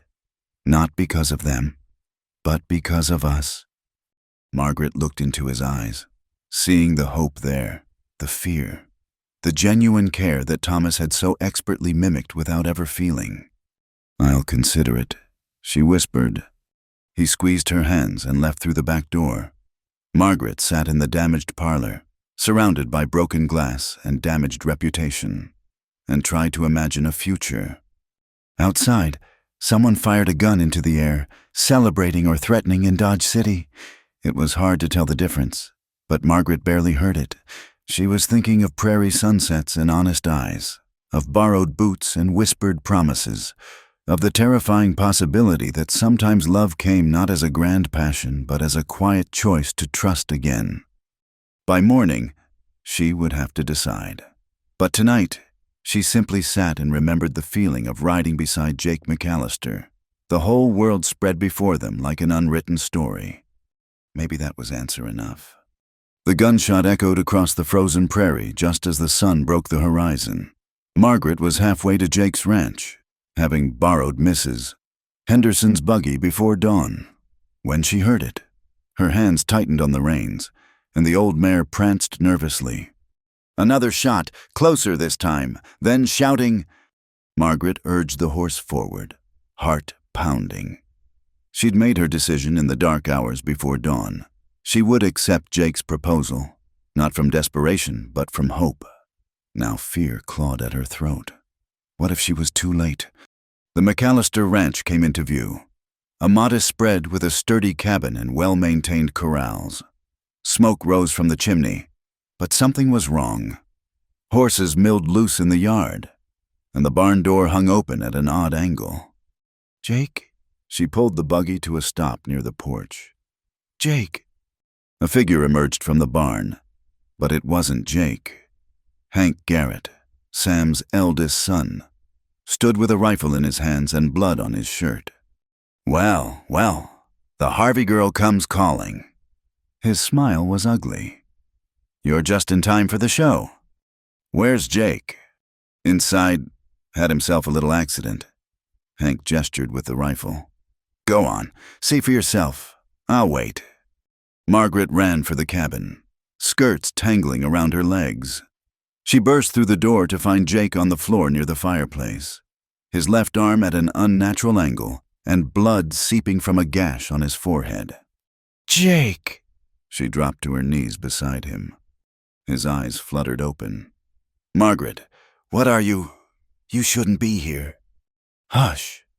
She examined his injuries with hands that trembled only slightly. The arm was broken, but cleanly. She'd seen worse in Boston's factories. The head wound bled freely, but wasn't deep. "What happened?" "Garrett's boys came at dawn. Said they were here to talk. I was fool enough to believe them." He tried to sit up, grimaced. "They spooked the horses, shot up the place. When I tried to stop them, Hank hit me with his rifle butt." "Where are the others?" "Ran off when they heard you coming. Hank stayed to—" He coughed. "To deliver a message." Margaret helped him sit against the wall, then went to the window. Hank still stood by the barn, rifle casual in his hands. As she watched, he lifted something, a torch. "No," she breathed. "He won't burn it," Jake said weakly. "Not with witnesses. He just wants us scared." But Margaret saw the calculation in Hank's eyes, the weighing of consequences. She'd seen that look before, on Thomas's face when he'd decided her reputation was worth less than his debts. She made her choice. Stepping onto the porch, she called out, "Hank Garrett, you put that down right now." He laughed. "Or what, you'll serve me cold coffee? Or I'll tell everyone in Dodge City what really happened to your father's prize bull last spring." Hank's face went still. "You don't know nothing about that." "Sally does.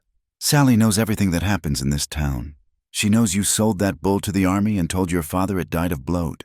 She knows where you hid the money." Margaret's voice carried clearly in the cold morning air. "Light that barn, and by noon everyone will know what a thief you are." "You're bluffing." "Try me." They stared at each other across the yard. Margaret's heart hammered, but she kept her expression calm. She was bluffing. Sally had mentioned the missing bull in passing, but the rest was guesswork. Sometimes, though, a good bluff was all you had. "Finally!" Hank threw down the torch. "This ain't over. My PA wants you both gone. And what he wants, he gets. Your PA wants someone to blame for his failures. We're convenient targets.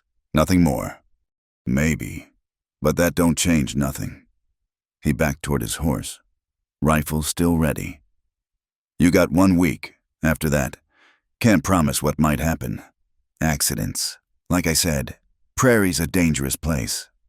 He mounted and rode off, leaving Margaret shaking with delayed fear. She went back inside to find Jake trying to stand.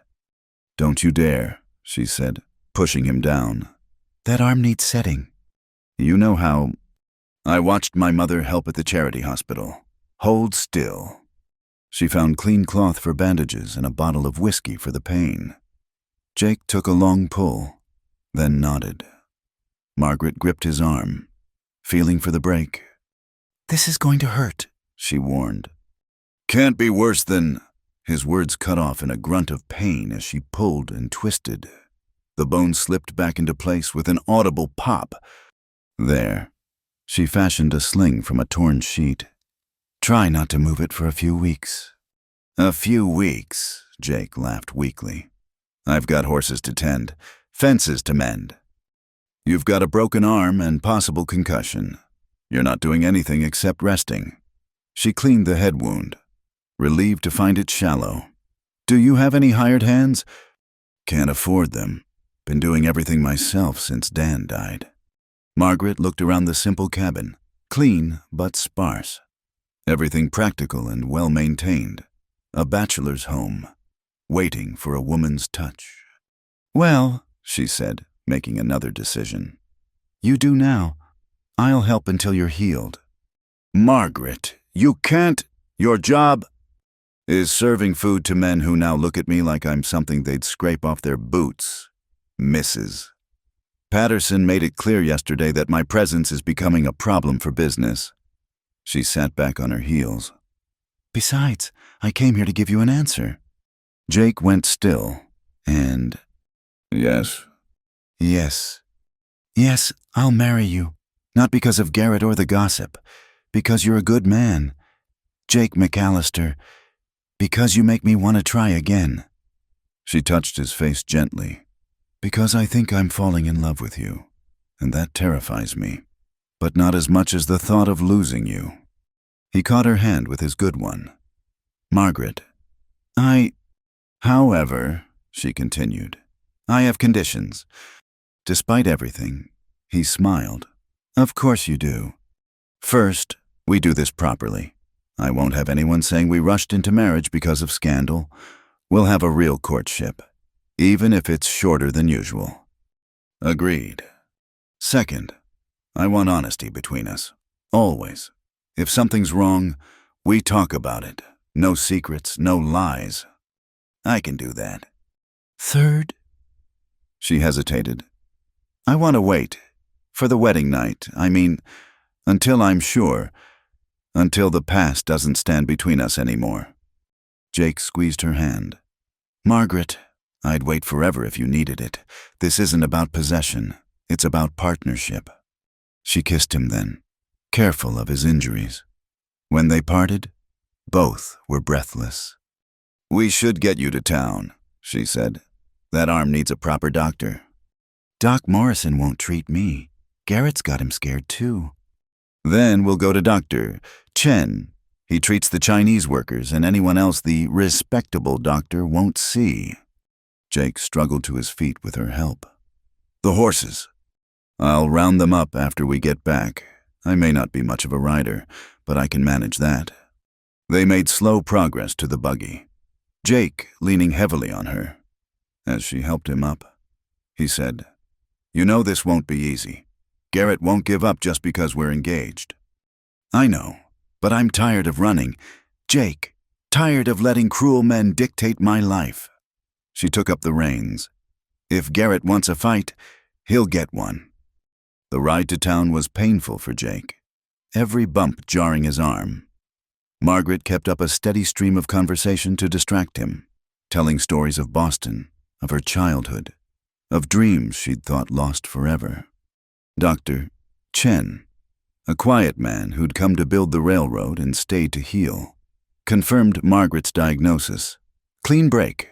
You did well, he told her in accented English. Could be doctor yourself.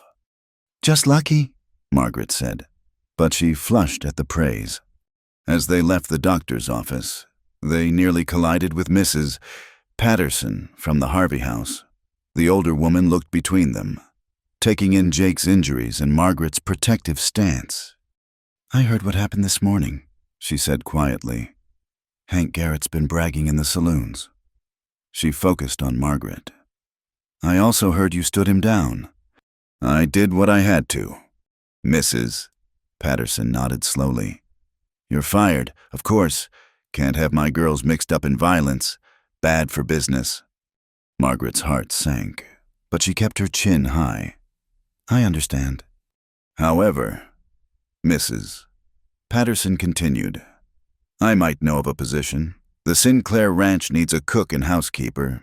Mrs. Sinclair's been poorly, and her husband's desperate for help. It's 20 miles out, but they're good people. Don't hold with Garrett's nonsense. That's very kind of you. It's practical. You're a hard worker, and the Sinclairs need help. just happens to solve both problems? She looked at Jake. They might have work for you too, once that arm heals. Tom Sinclair mentioned needing an experienced hand for spring roundup. Hope flickered in Margaret's chest. We're grateful, Mrs. Patterson. Don't be grateful yet. It's isolated out there. Hard work, no town conveniences. But it's honest employment. And it's far enough from Dodge that Garrett's reach don't extend. She paused. Think about it. Let me know by week's end. After she left, Jake and Margaret stood in the street, absorbing this unexpected lifeline. It would mean starting over again.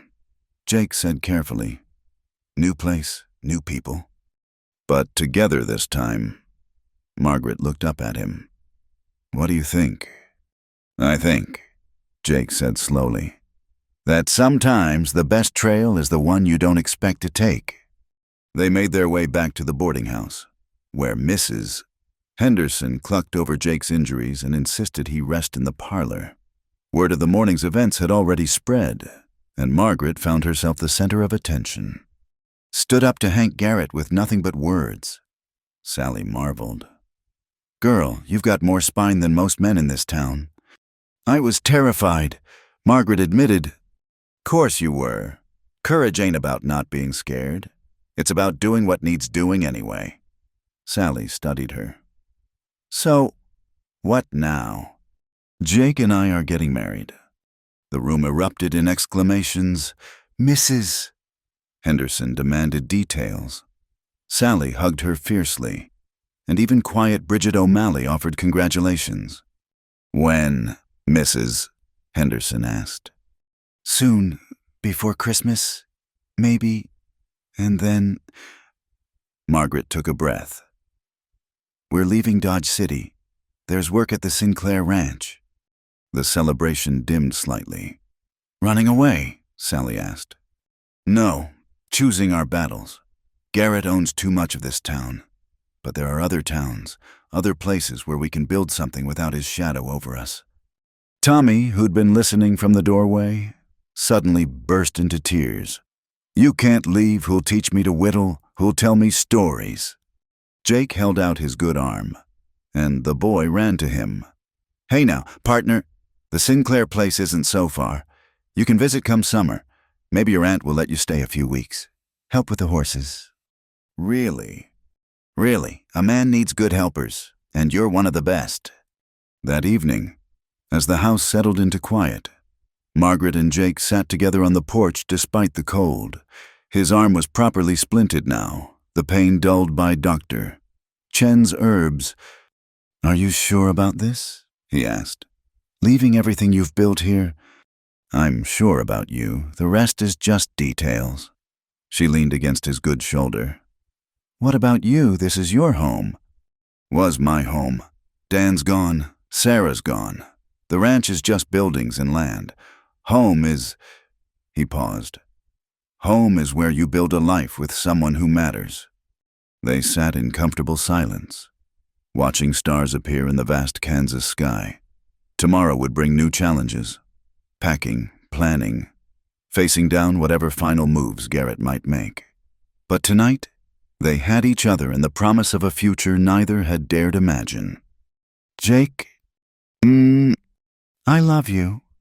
He turned to look at her, eyes bright in the darkness. Say that again.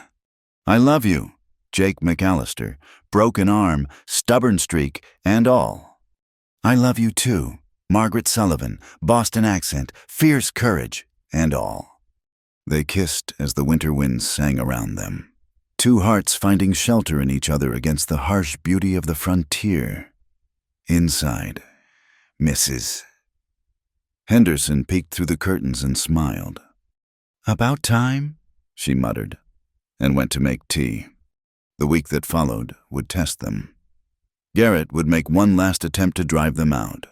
The Sinclair job would prove more challenging than expected, and starting over would demand every ounce of strength they possessed. But they would face it together, and in the end, that would make all the difference.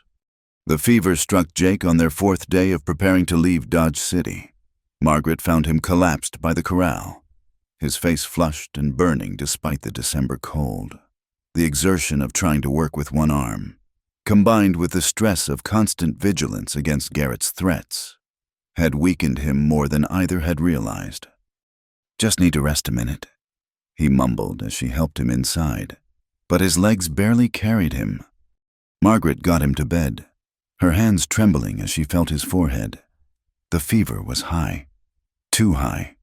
She'd seen men die from infections that started with less. "I'm getting Dr. Chen," she said. "No." His good hand caught hers weakly. "Can't leave you alone. Garrett's men." "I'll take Sally with me. You need help. Jake, please."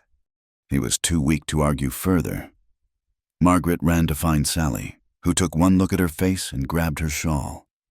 "Bridget," Sally called to the Irish girl. "Run to the blacksmith. Tell Jim Coleman that Jake McAllister needs watching. Tell him to bring his shotgun." They made it to Dr. Chen's without incident, though Margaret felt eyes tracking them from every saloon doorway. The doctor came immediately, his medical bag in hand. "The wound became infected?"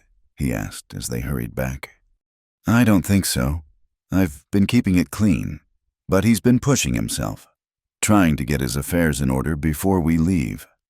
Dr. Chen made a disapproving sound. "Men always thinking they are stronger than they are."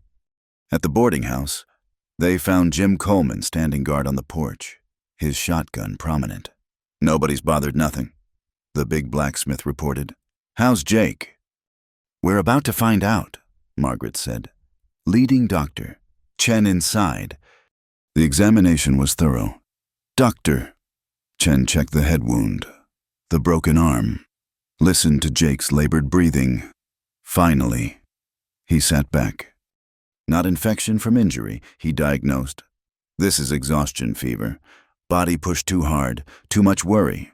See this often in railroad workers who do not rest." "Will he be all right?" Margaret's voice was barely a whisper. "With care. Yes, but he must rest. Complete rest. No work, no worry. No planning escape from angry men." "Doctor," Chen produced packets of herbs from his bag.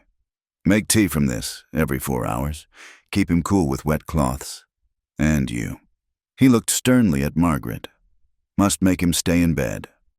"That's like telling the wind not to blow," Sally muttered. "Doctor," Chen smiled slightly. "Then be stronger, wind." After he left, Margaret settled beside Jake's bed.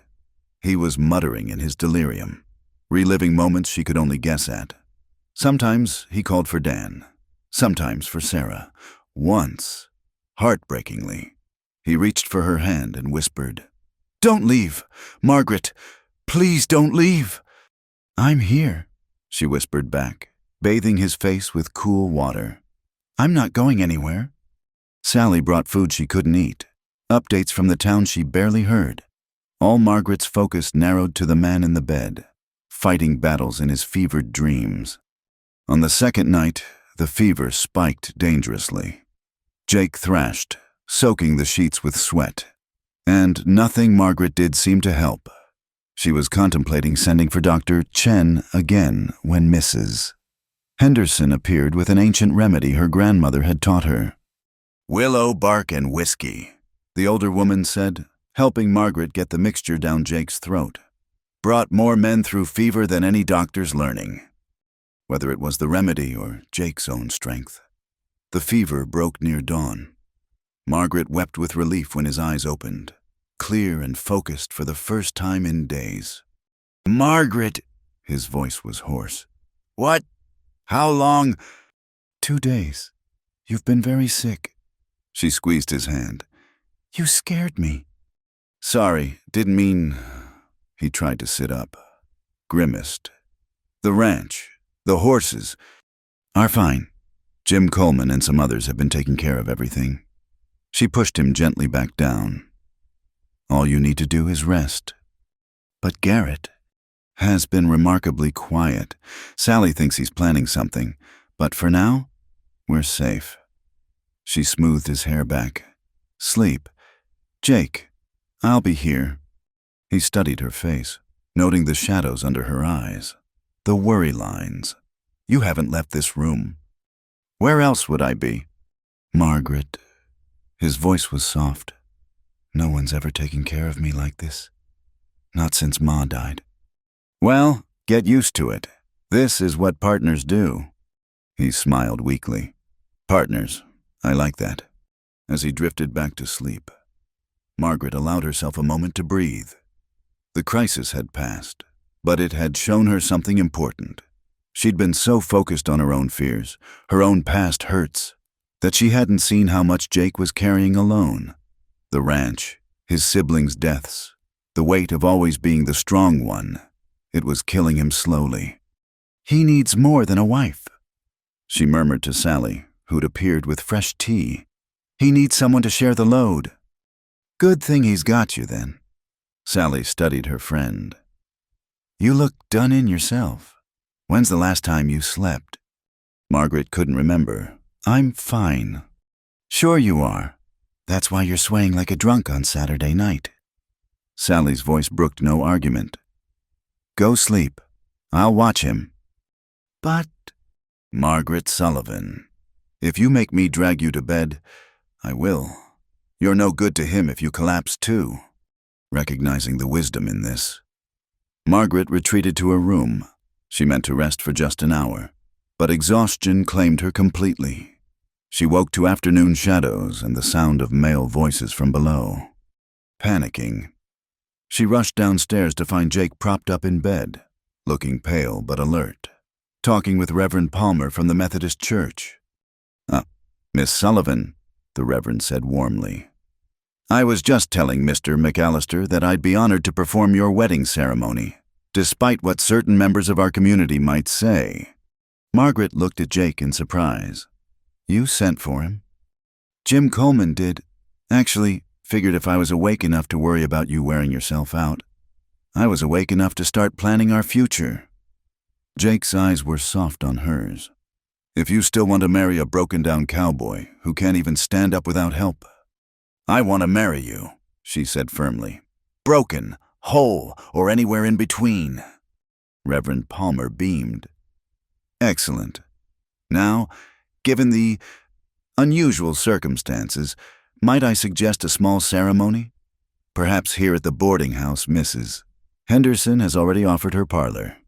"When?" Margaret asked. "I have an opening this Sunday. 3 days hence." The Reverend's eyes twinkled. "Unless you prefer to wait." Margaret looked at Jake, saw her own answer reflected in his eyes. "Sunday is perfect." After the Reverend left, Margaret sat on the edge of Jake's bed. "Are you sure you'll be strong enough? I'll stand up to marry you if I have to be held up with fence posts." He caught her hand. "Margaret, I need to tell you something. When I was fevered, I kept seeing Dan and Sarah. They were happy for us. Said it was about time I stopped just surviving and started living. Do you believe it was real? I believe it felt real. And maybe that's enough." He brought her hand to his lips. "I love you. Seems important to say that while I'm clear-headed." "I love you too."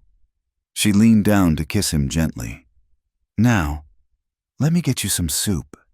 You need to build your strength for Sunday." "Yes, ma'am."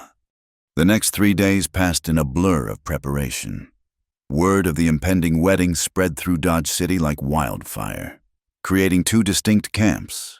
Those who believed Garrett's lies shunned them more thoroughly than ever, but others, more than Margaret had expected, offered quiet support. Mrs. Patterson sent over Margaret's final wages plus a wedding gift of new linens. Jim Coleman and several other tradesmen pledged to help Jake rebuild his barn come spring. Even crusty Doctor Morrison stopped by, gruffly admitting he'd been wrong to refuse treatment and offering his services should they need them.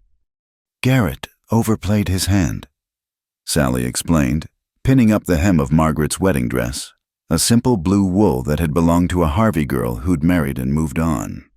Folks might believe some wild tale about impropriety, but when he tried to burn Jake out, that's a step too far, even for frontier justice. Sunday dawned clear and cold. Margaret woke to find her room filled with wildflowers, prairie roses and late-blooming asters that Sally and Bridget had gathered at dawn. Mrs. Henderson appeared with a tray of tea and biscuits. "Can't have you fainting at your own wedding," she said brusquely, but her eyes were suspiciously bright. Margaret dressed carefully, her hands steady despite the butterflies in her stomach. The blue dress fit perfectly, and Sally had worked magic with her hair, creating an elegant style that softened her face. "You're beautiful," Bridget breathed. "Like a fairy princess." "More like a fairy tale," Sally said. "Girl comes west, finds Cowboy, fights off villains, gets married. They should write books about this." Margaret laughed, feeling lighter than she had in years. "What happens in the story after the wedding?" "The good part," Sally winked. "But that's not for innocent ears." Downstairs, the parlor had been transformed. Evergreen boughs decorated the mantel, and candles cast warm light despite the afternoon hour. A small gathering of supporters filled the room. Jim Coleman, Dr. Chen, Mrs. Patterson, a handful of Harvey girls, and several townspeople who'd quietly defied Garrett's influence. But Margaret had eyes only for Jake, standing by the fireplace in his best shirt and borrowed suit coat. His arm was still in a sling, and he leaned slightly on a walking stick Jim had carved for him. But his eyes were clear and full of joy. Tommy Henderson served as ring-bearer, carrying the simple gold bands on a cushion with all the solemnity of his 10 years. Sally stood as Margaret's witness, and Jim Coleman as Jake's. Reverend Palmer kept the ceremony simple but heartfelt. When he asked if anyone objected, there was a tense moment. Half the room expected Garrett or his men to burst through the door, but the moment passed peacefully. "Do you, Jacob Daniel McAllister, take this woman to be your lawfully wedded wife, to have and to hold from this day forward, for better or worse, for richer or poorer, in sickness and in health, until death do you part?" "I do." Jake's voice was strong, carrying clearly through the room. "Do you, Margaret Rose Sullivan, take this man to be your lawfully wedded husband, to have and to hold from this day forward, for better or worse, for richer or poorer, in sickness and in health, until death do you part?" "I do." The words came easily, without the fear she'd expected. "Then, by the power vested in me by God and the state of Kansas, I now pronounce you husband and wife. You may kiss your bride." Jake dropped the walking stick to cup her face with his good hand. The kiss was gentle but full of promise, and the room erupted in cheers. The modest reception that followed was one of the happiest times Margaret could remember. Mrs. Henderson had outdone herself with a spread of food, and someone had brought a fiddle. There was dancing and laughter, and for a few hours, the shadows that had hung over them lifted. As evening approached, Jake pulled Margaret aside. "How are you feeling, Mrs. McAllister?" The name sent a thrill through her. Happy, tired, a little afraid it's all a dream. Not a dream. He touched her cheek. "Though I know we agreed to wait, to take things slow." "Jake." She placed her fingers over his lips. "That was before I watched you fighting fever. Before I realized how precious and fragile life is out here." She took a breath. "I don't want to wait, not anymore." His eyes darkened. "Are you sure?" "I'm sure I love you. I'm sure you're my husband. The rest?" She smiled. "We'll figure it out together." The party was winding down when a commotion outside drew everyone's attention. Sam Garrett stood in the street with a handful of men, clearly drunk and spoiling for trouble. McAllister," he shouted. "You think a piece of paper makes you respectable? You're still a kidnapper and she's still a—" "Careful, Garrett." Marshal Thompson had returned from his trip just in time. He stepped out of the shadows, badge glinting. "I'd think real hard before finishing that sentence." "Marshal." "Didn't know you were back." "Got back an hour ago. Heard there's been some trouble while I was gone. Threats, attempted arson, harassment of law-abiding citizens. The marshal's hand rested on his pistol. That true? Just protecting my interests, Garrett blustered. Your interests don't extend to burning out neighbors or threatening women? Consider this your only warning. Leave these folks alone, or you'll be explaining yourself to Judge Carter. Garrett's face twisted with rage, but he wasn't drunk enough to challenge the marshal directly. This ain't over, he spat, then stumbled away with his men. Marshal Thompson turned to Jake and Margaret. Congratulations on your wedding. I hear you're taking the Sinclair job. Yes, sir, Jake confirmed. Good. Get some distance. Let things cool down. Garrett's mean, but he's also lazy. He won't chase trouble 20 miles out of town. The marshal tipped his hat. You folks have a nice evening. As the last guests departed, Margaret and Jake stood in the parlor, finally alone except for Mrs. Henderson cleaning up. You two get on upstairs.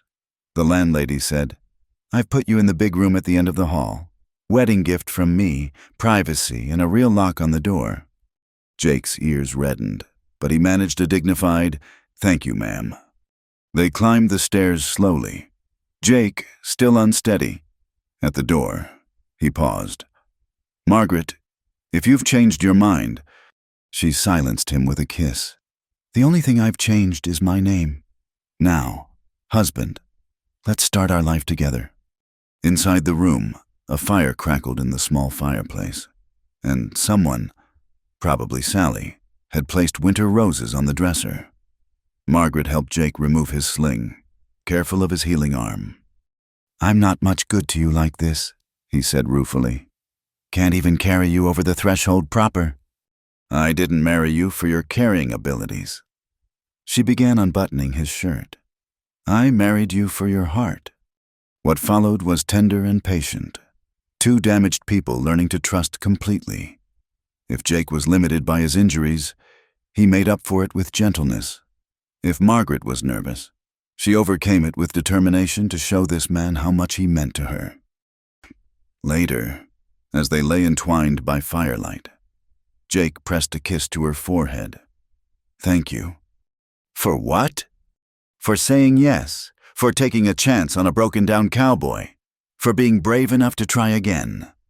Jake, she propped herself up to look at him. You're not broken. You're healing. We both are. And we're going to do it together. Together, he agreed, pulling her close. I like the sound of that. Outside, snow began to fall, blanketing Dodge City in pristine white. By morning, the world would look new and clean, perfect for fresh starts. But inside the warm room, two hearts that had known too much pain finally found peace in each other. And that was miracle enough for any wedding night. The Sinclair Ranch sprawled across a valley 20 miles northwest of Dodge City. Sheltered by low hills and watered by a clear creek, Margaret's first glimpse of it came as their borrowed wagon crested a rise, and she caught her breath at the sight. It was larger than Jake's place, with a substantial main house, multiple barns, and fenced pastures stretching toward the horizon. It's beautiful, she murmured. It's a lot of work, Jake said practically, but she could see he was impressed too. His arm was out of the sling now, though still weak, and he handled the reins carefully. Tom Sinclair met them in the yard, a weathered man in his 50s with kind eyes and work-hardened hands. McAllister, good to see you. This must be your bride. Margaret, she said, climbing down from the wagon. Thank you for giving us this chance. Mr. Sinclair. Tom, please, and it's us who should be thanking you. My Ellen's been poorly for months now. Having another woman around will do her good. His expression grew somber. Doctor says it's her lungs. The dry air helps some, but she can't manage the house anymore. They followed him inside, where Ellen Sinclair waited in a chair by the fire. She was painfully thin, with the translucent look Margaret remembered too well from her mother's final months. But her smile was warm as she greeted them. "Forgive me for not rising," Ellen said, her voice barely above a whisper. "Tom's told me so much about you both. I'm glad you're here." Margaret knelt beside her chair, taking the woman's frail hand. "We're glad to be here, and don't you worry about anything. I'll take care of everything." Ellen's eyes filled with tears. "Bless you, child." Tom showed them to their quarters, a snug cabin behind the main house, recently built for the foreman Tom had hoped to hire before Ellen's illness consumed their savings. "It's not much," Tom apologized, "but it's warm and private." "It's perfect," Jake said firmly. "When do I start?" "Rest up today. Settle in. Tomorrow I'll show you around the spread. We've got 300 head of cattle, 40 horses, and more work than 4 men could handle." Tom paused at the door. "I should tell you, word's gotten out about your trouble with Garrett. Some of the neighbors aren't happy I hired you." "We don't want to bring you problems," Margaret said quickly. "You're not? A man's got a right to hire who he pleases, and I please to hire folks I can trust. Garrett doesn't own this part of Kansas, much as he'd like to think otherwise." After Tom left, Margaret and Jake explored their new home. It was simple but well built, with a bedroom, main room, and small kitchen. Someone, probably Ellen in healthier days, had hung curtains and placed rag rugs on the floors. "It's ours," Margaret said wonderingly. "Our own place." "You sorry to leave Dodge City?" Jake asked, wrapping his arms around her from behind. "No, I'm ready for a new start." She turned in his embrace. "How's your arm?" "Better every day." Doc Chen knew his business. He kissed her forehead. "How are you, Truth, now?" "Nervous," she admitted. "I've never run a household this large. What if I disappoint them?" "You won't. You're the strongest woman I know. Margaret McAllister. You'll do fine." She smiled at her still new name. "I love you." "Love you too. Now, let's get unpacked before—" A knock interrupted them. Margaret opened the door to find a young Mexican woman with a baby on her hip and a toddler hiding behind her skirts. "Senora McAllister, I am Rosa Mendoza. My husband Carlos works for Senor Sinclair. I come to welcome you." "Please, come in," Margaret said, stepping aside. "And it's just Margaret." Rosa entered shyly, the toddler, a boy of perhaps 3, peering at everything with wide eyes. "This is Miguel," Rosa said. "And baby Elena. Carlos says Senor Jake will be the new foreman." "That's right," Jake confirmed. "Is your husband one of the hands?" "Si, yes. He is very good with the horses." Rosa's English was careful but clear. "We live in the small house by the creek. There is also Luis and his son Diego. They are good men, hard workers."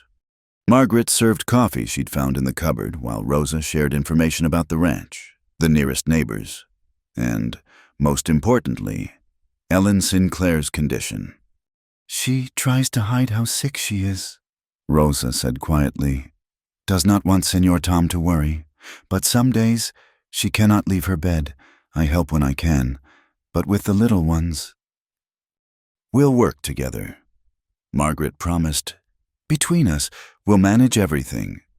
After Rosa left, Margaret started on dinner while Jake split wood for the stove, moving carefully but determinedly. It felt strange and wonderful to be cooking in her own kitchen, even one as simple as this. That evening, they ate their first meal as a married couple in their own home, beef stew and biscuits. Nothing fancy, but seasoned with freedom and hope. To new beginnings, Jake toasted with his coffee cup. "To us," Margaret countered. The next weeks fell into a rhythm. Jake rose before dawn to work with Tom and the other men, learning the operations of the larger ranch. Margaret divided her time between their cabin and the main house, gradually taking over Ellen's responsibilities. The work was hard but satisfying. Ellen, despite her illness, was a patient teacher, showing Margaret how to manage supplies for a working ranch, plan meals for hungry cowboys, and maintain a household in the isolation of the frontier. "You're a godsend," Ellen said one afternoon as Margaret helped her to the porch to enjoy the weak winter sun. "I was so afraid Tom would have to give up the ranch when I couldn't manage anymore." "He loves you very much," Margaret observed. "And I him. 32 years next month." Ellen's eyes grew distant. "I won't see 33, but at least I know he'll be cared for after I'm gone. You and Jake give me peace about that." Margaret's throat tightened. "Don't talk like that. You're stronger than you think." Ellen patted her hand. "Dear girl, I've made my peace. The only thing I regret is leaving Tom alone." As Christmas approached, the ranch community grew closer.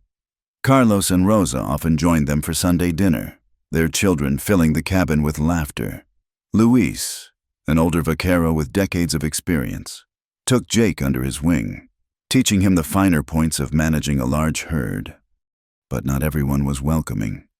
The neighboring ranch to the east was owned by Paul Harrison, one of Garrett's poker companions.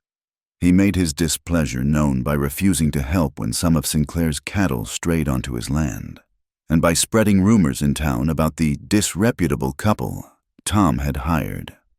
The situation came to a head one market day in early December. Margaret had driven to town with Rosa for supplies, leaving Jake to help Tom with branding. They were loading flour into the wagon when Hank Garrett emerged from the saloon across the street. Well, the Harvey girl's playing pioneer wife now." He swaggered over, clearly drunk despite the early hour. "How's married life treating you, Jake? Get tired of you yet?" Margaret kept loading supplies, ignoring him. Rosa moved protectively closer. "I'm talking to you," Hank slurred, grabbing Margaret's arm. "Didn't your mama teach you manners?" "Let go." Margaret's voice was ice. "Or what you'll get your broken-down husband to defend your honor. Oh, wait, he ain't here." Hank's grip tightened. "Maybe you need a real man to show you." Rosa moved faster than Margaret would have thought possible, bringing a sack of flour down on Hank's head. He released Margaret, staggering back with white powder covering his face and clothes. "You Mexican witch!" He raised his hand to strike Rosa. "I wouldn't." The voice came from behind them. "Mrs." Patterson stood there with two of her Harvey girls, all three women armed with rolling pins from the restaurant. "Unless you want to explain to the whole town how you got beaten senseless by a bunch of women." Several townspeople had stopped to watch. Some looked disapproving, but others, more than before, seemed disgusted with Hank's behavior. "This ain't over," Hank snarled, but he backed away. "You tell McAllister my pa's offer still stands. Get out of Kansas or face the consequences." After he stumbled off, Mrs. Patterson helped Margaret load the rest of her supplies. "You all right?" "Yes, thank you." Margaret rubbed her arm where bruises were already forming. "I didn't expect you to take our side." "I don't like bullies." "Mrs." Patterson said simply, "Never have. And that boy's been heading for trouble since he was knee-high." She paused. "How's the Sinclair job working out?" "It's hard work, but good, honest." "Glad to hear it. You give my regards to Jake." The older woman's expression softened slightly. "You did good. Standing up to Garrett like you did, not many would have had the spine." On the ride home, Rosa was quiet.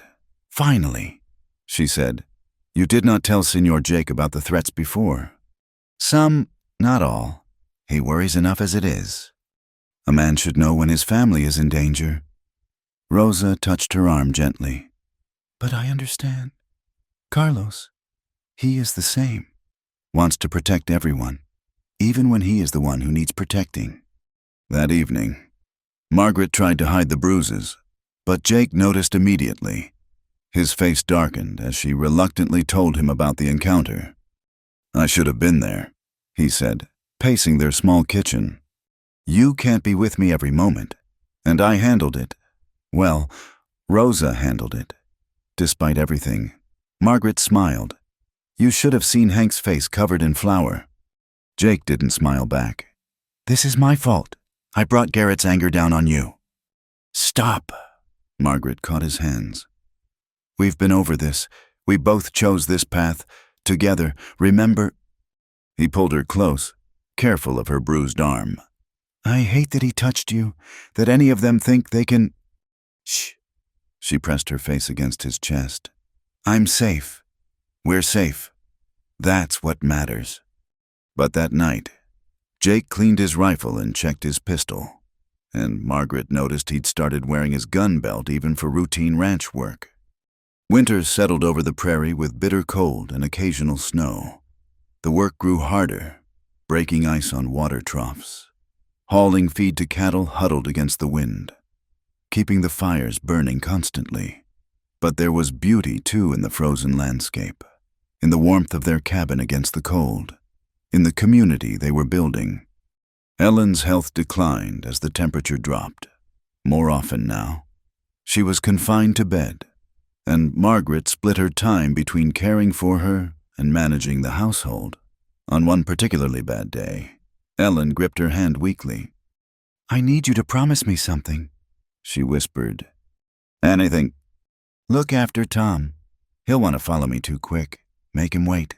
Make him see there's still life to live. Ellen, promise me, Margaret.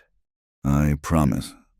That night, Margaret cried in Jake's arms, remembering her own mother's final days. It's not fair. They're good people. They deserve more time. Life's rarely fair, Jake said softly. But at least they had each other. 32 years of love. That's more than many get. Will we have that? She asked. 30 years, 50. I hope so. I plan to love you till my last breath, however long that is. She kissed him fiercely. Don't you dare leave me, Jake McAllister. Not for a very long time. Same to you, Mrs. McAllister. As Christmas Eve arrived, they gathered in the main house, Tom and Ellen, Jake and Margaret, Carlos and Rosa with their children, Luis and Diego. Ellen had rallied enough to sit in her chair by the tree Tom had cut. Miguel sang a Spanish carol in his sweet child's voice while baby Elena slept in Margaret's arms. This is nice, Ellen said softly. Like a real family.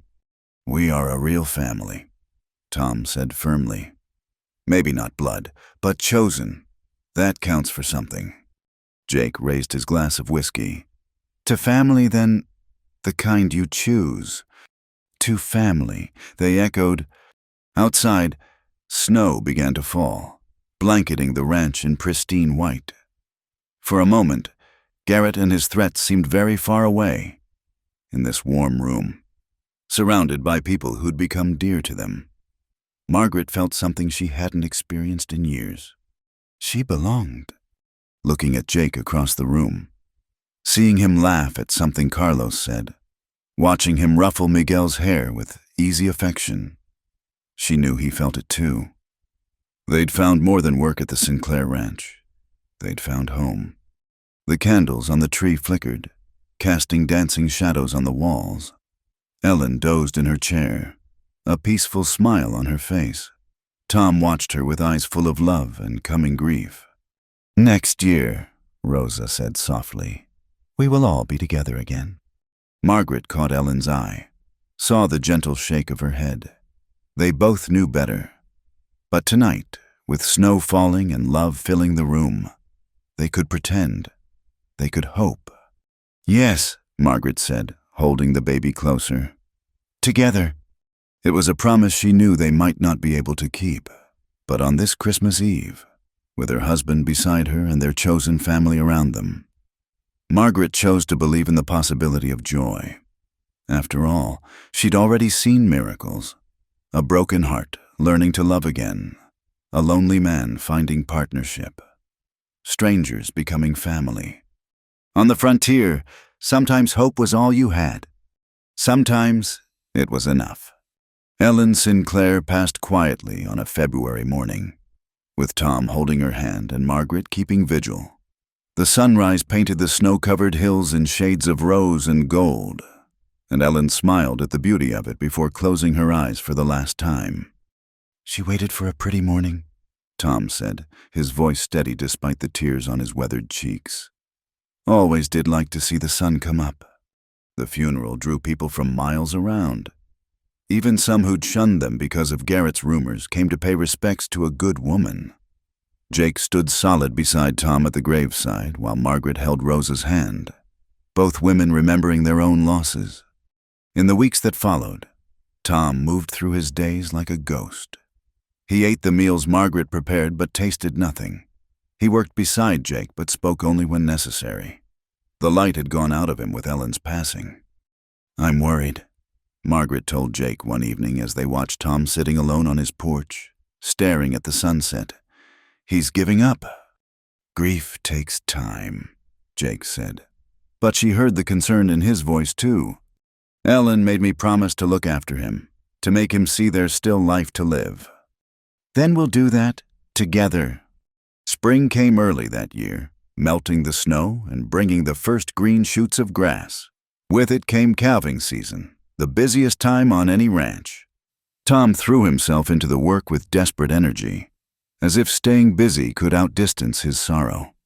One afternoon, Margaret found him in the barn, sitting on a hay bale with his head in his hands. "Tom," he looked up, and she was shocked by how much he'd aged. "I can't do it. Margaret can't run this place without her." "What's the point?" She sat beside him. "The point is this land she loved, these animals that need care, the people who depend on you." "Let Jake run it. He's proven himself capable." "Jake's a good foreman, but this is your ranch, your dream and Ellen's." Margaret touched his shoulder. "She wouldn't want you to give up." "She's not here to want anything anymore." They sat in silence, listening to the barn cats hunting mice in the hay. "Finally," Margaret said. "I lost my mother 3 years ago, watched her fade away just like Ellen. For months afterward, I wished I'd died too." Tom looked at her, surprised by the confession. "But then I came west, met Jake, found a new life I never expected." She smiled sadly. "My mother would be happy to know I didn't give up. Ellen would feel the same about you." Before Tom could respond, they heard horses approaching fast. Jake burst into the barn. "Riders coming. 8, maybe 10. Looks like Garrett's bunch." Tom straightened, some of his old spirit flickering. "On my land." They emerged to find Sam Garrett leading a group of armed men into the yard. Carlos and Luis flanked Jake, rifles ready but not raised. "Sinclair," Garrett called out. "We need to talk." "So talk," Tom said. "But make it quick. You're not welcome here." "Still protecting these two," Garrett gestured at Jake and Margaret. "Even after they brought shame to your doorstep." "Only shame here is you. Garrett, state your business or get off my property." Garrett's face flushed. "Fine, I'm here with a proposition. I'll buy your ranch. Fair price, cash money. You can go to California. Start over without your wife's ghost haunting every corner." "Not interested." "You should be. Things are changing in this county. Railroads coming through next year, and those who aren't ready for progress might find themselves squeezed out." Garrett's smile was cold. "Be a shame if your cattle started dying, or your barn caught fire. Accidents happen on the frontier." Jake stepped forward, but Tom held up a hand. When he spoke, his voice carried the authority of 30 years on the land. "Sam Garrett, you listen good. This ranch was built with my sweat and Ellen's dreams. Every fence post, every building, every blade of grass holds our memory. You think I'll sell that to a snake like you?" "I'm trying to be reasonable." "No, you're trying to steal what you can't build yourself. Always have, always will." Tom's eyes blazed with renewed fire. "Now get off my land before I forget I'm a civilized man." Garrett's hand twitched toward his gun. Jake, Carlos, and Luis raised their rifles in response. "You'll regret this," Garrett snarled. "All of you." "Only thing I regret is not running you off sooner. Get—" As the riders departed, Tom turned to his people. "Jake, we'll need night guards on the herd. Carlos, Luis, check all the fences. Anyone comes on this property without invitation, you have my permission to shoot first and ask questions later." "C'est patron," Louise said with satisfaction. Tom looked at Margaret. You were right. Ellen wouldn't want me to give up, especially not to the likes of him. That night, they kept watch in shifts. Margaret had learned to handle a rifle over the winter, and she took her turn despite Jake's protests. We're partners, she reminded him. That means sharing the danger too. The attack came 3 nights later. Margaret was on watch with Carlos when she smelled smoke. The hay barn was ablaze, flames already licking at the rafters. Fire! She screamed, firing her rifle into the air to wake everyone. They formed a bucket brigade from the creek, fighting desperately to save the structure.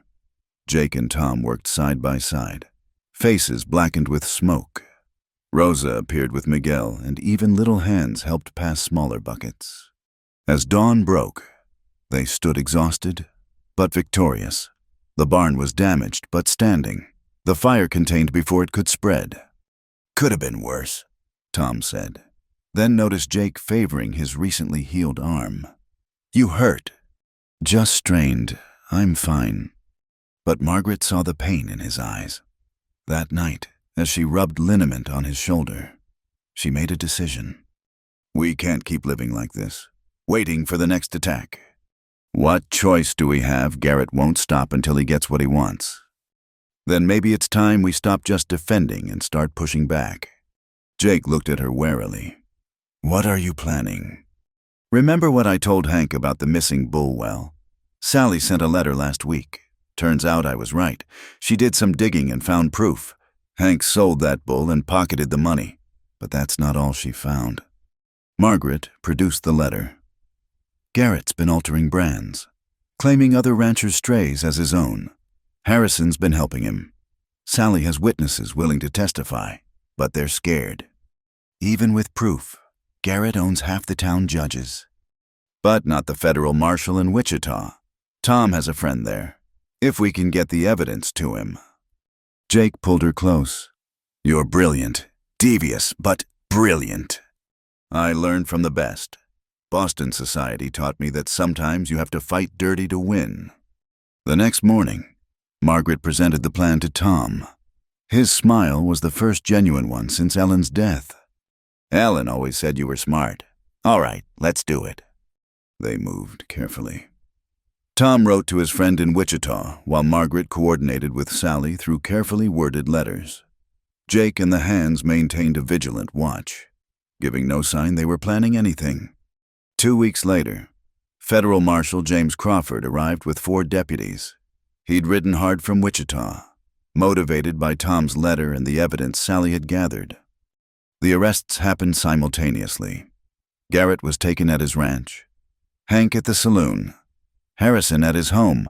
The charge was cattle theft, a hanging offense in Kansas. As they watched, Garrett led away in irons, cursing and threatening. Tom placed a hand on Jake's shoulder. You two saved my ranch. More than that, you saved me. His voice grew thick. Ellen was right. You're family now. The trial was swift, with multiple witnesses and documented evidence. Even Garrett's money couldn't buy his way out. He and Hank received 10 years hard labor. Harrison, who testified against them for leniency, got 5. As spring turned to summer, life at the Sinclair ranch found a new rhythm. Without Garrett's shadow, the community slowly welcomed them back. Jake's reputation as a capable foreman grew, and Margaret became known for her skill in managing the household and her kindness to neighbors in need. One evening in late June, as they sat on their cabin porch watching the sunset, Jake took Margaret's hand. No regrets, he asked, about leaving everything behind for this? Margaret looked out over the land, the cattle grazing peacefully, the rebuilt barn strong against the sky, the garden she'd planted beginning to bloom. In the main house, Tom was teaching Miguel to whittle while Rosa helped with dinner. Luis and Diego were mending fence, their voices carrying on the evening air. How could I regret finding home? She said simply. Jake lifted her hand to his lips. That morning in Dodge City, when you ran into me by the stable, seems like a lifetime ago. It was a lifetime ago. We're different people now. Better people, I think. Stronger, anyway. Margaret leaned against his shoulder. Jake, I have something to tell you. Something in her tone made him turn to face her fully. What is it? I'm going to have a baby. The joy that transformed his face was worth all the morning sickness she'd been hiding. He pulled her into his arms, laughing and crying at once. A baby, you're sure? Rosa's mother is a midwife. She confirmed it yesterday. Late fall, she thinks. A baby, he repeated in wonder. Our baby. Our baby, she agreed, then laughed as he kissed her breathless. Tom, drawn by the commotion, appeared on the porch. What's all the celebrating? We're having a baby, Jake announced, pride radiating from every word. Tom's weathered face split into a grin. Well now, that's the best news I've heard in months. Ellen would be so pleased. She always said this place needed children's laughter. As word spread, the entire ranch community gathered to celebrate. Luis produced a guitar. Carlos brought out hidden tequila, and Rosa organized an impromptu feast.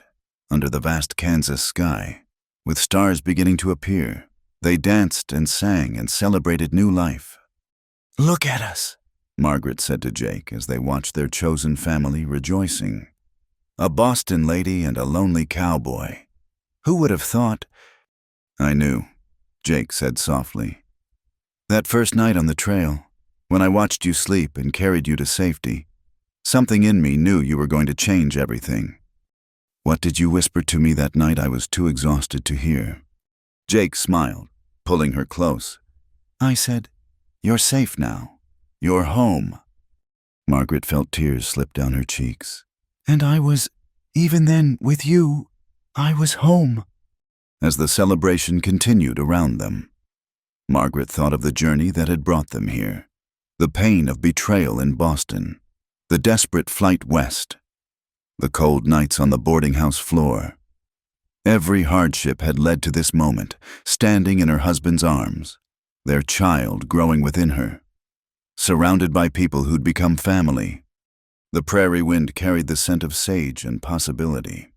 Somewhere in the darkness, a coyote called to its mate, and another answered. Life on the frontier was hard, often dangerous, always uncertain. But it was also real in a way her old life had never been. No fairy tale ending, she murmured, remembering her thoughts from months ago. What's that? Jake asked. Nothing, just thinking that our story isn't ending. It's just beginning. He kissed her tenderly. Then let's make it a good one. The best. She agreed, and knew with bone-deep certainty that it would be. In the main house, Tom stood at the window watching the celebration, Ellen's picture in his hand. We did good, didn't we, love? He whispered, bringing them here, giving them a chance. He smiled, imagining her answer. Yes, I'll be all right now. They've reminded me what living is for. Outside, the music played on, a mixture of Mexican guitars and frontier fiddles, while new life grew and old wounds healed and the endless prairie stretched toward tomorrow, full of promise and hope. The girl who'd slept on cold floors was gone. In her place stood Margaret McAllister, wife, soon-to-be mother, and frontier woman. She'd traveled thousands of miles to find herself, and discovered that home wasn't a place but the people who loved you.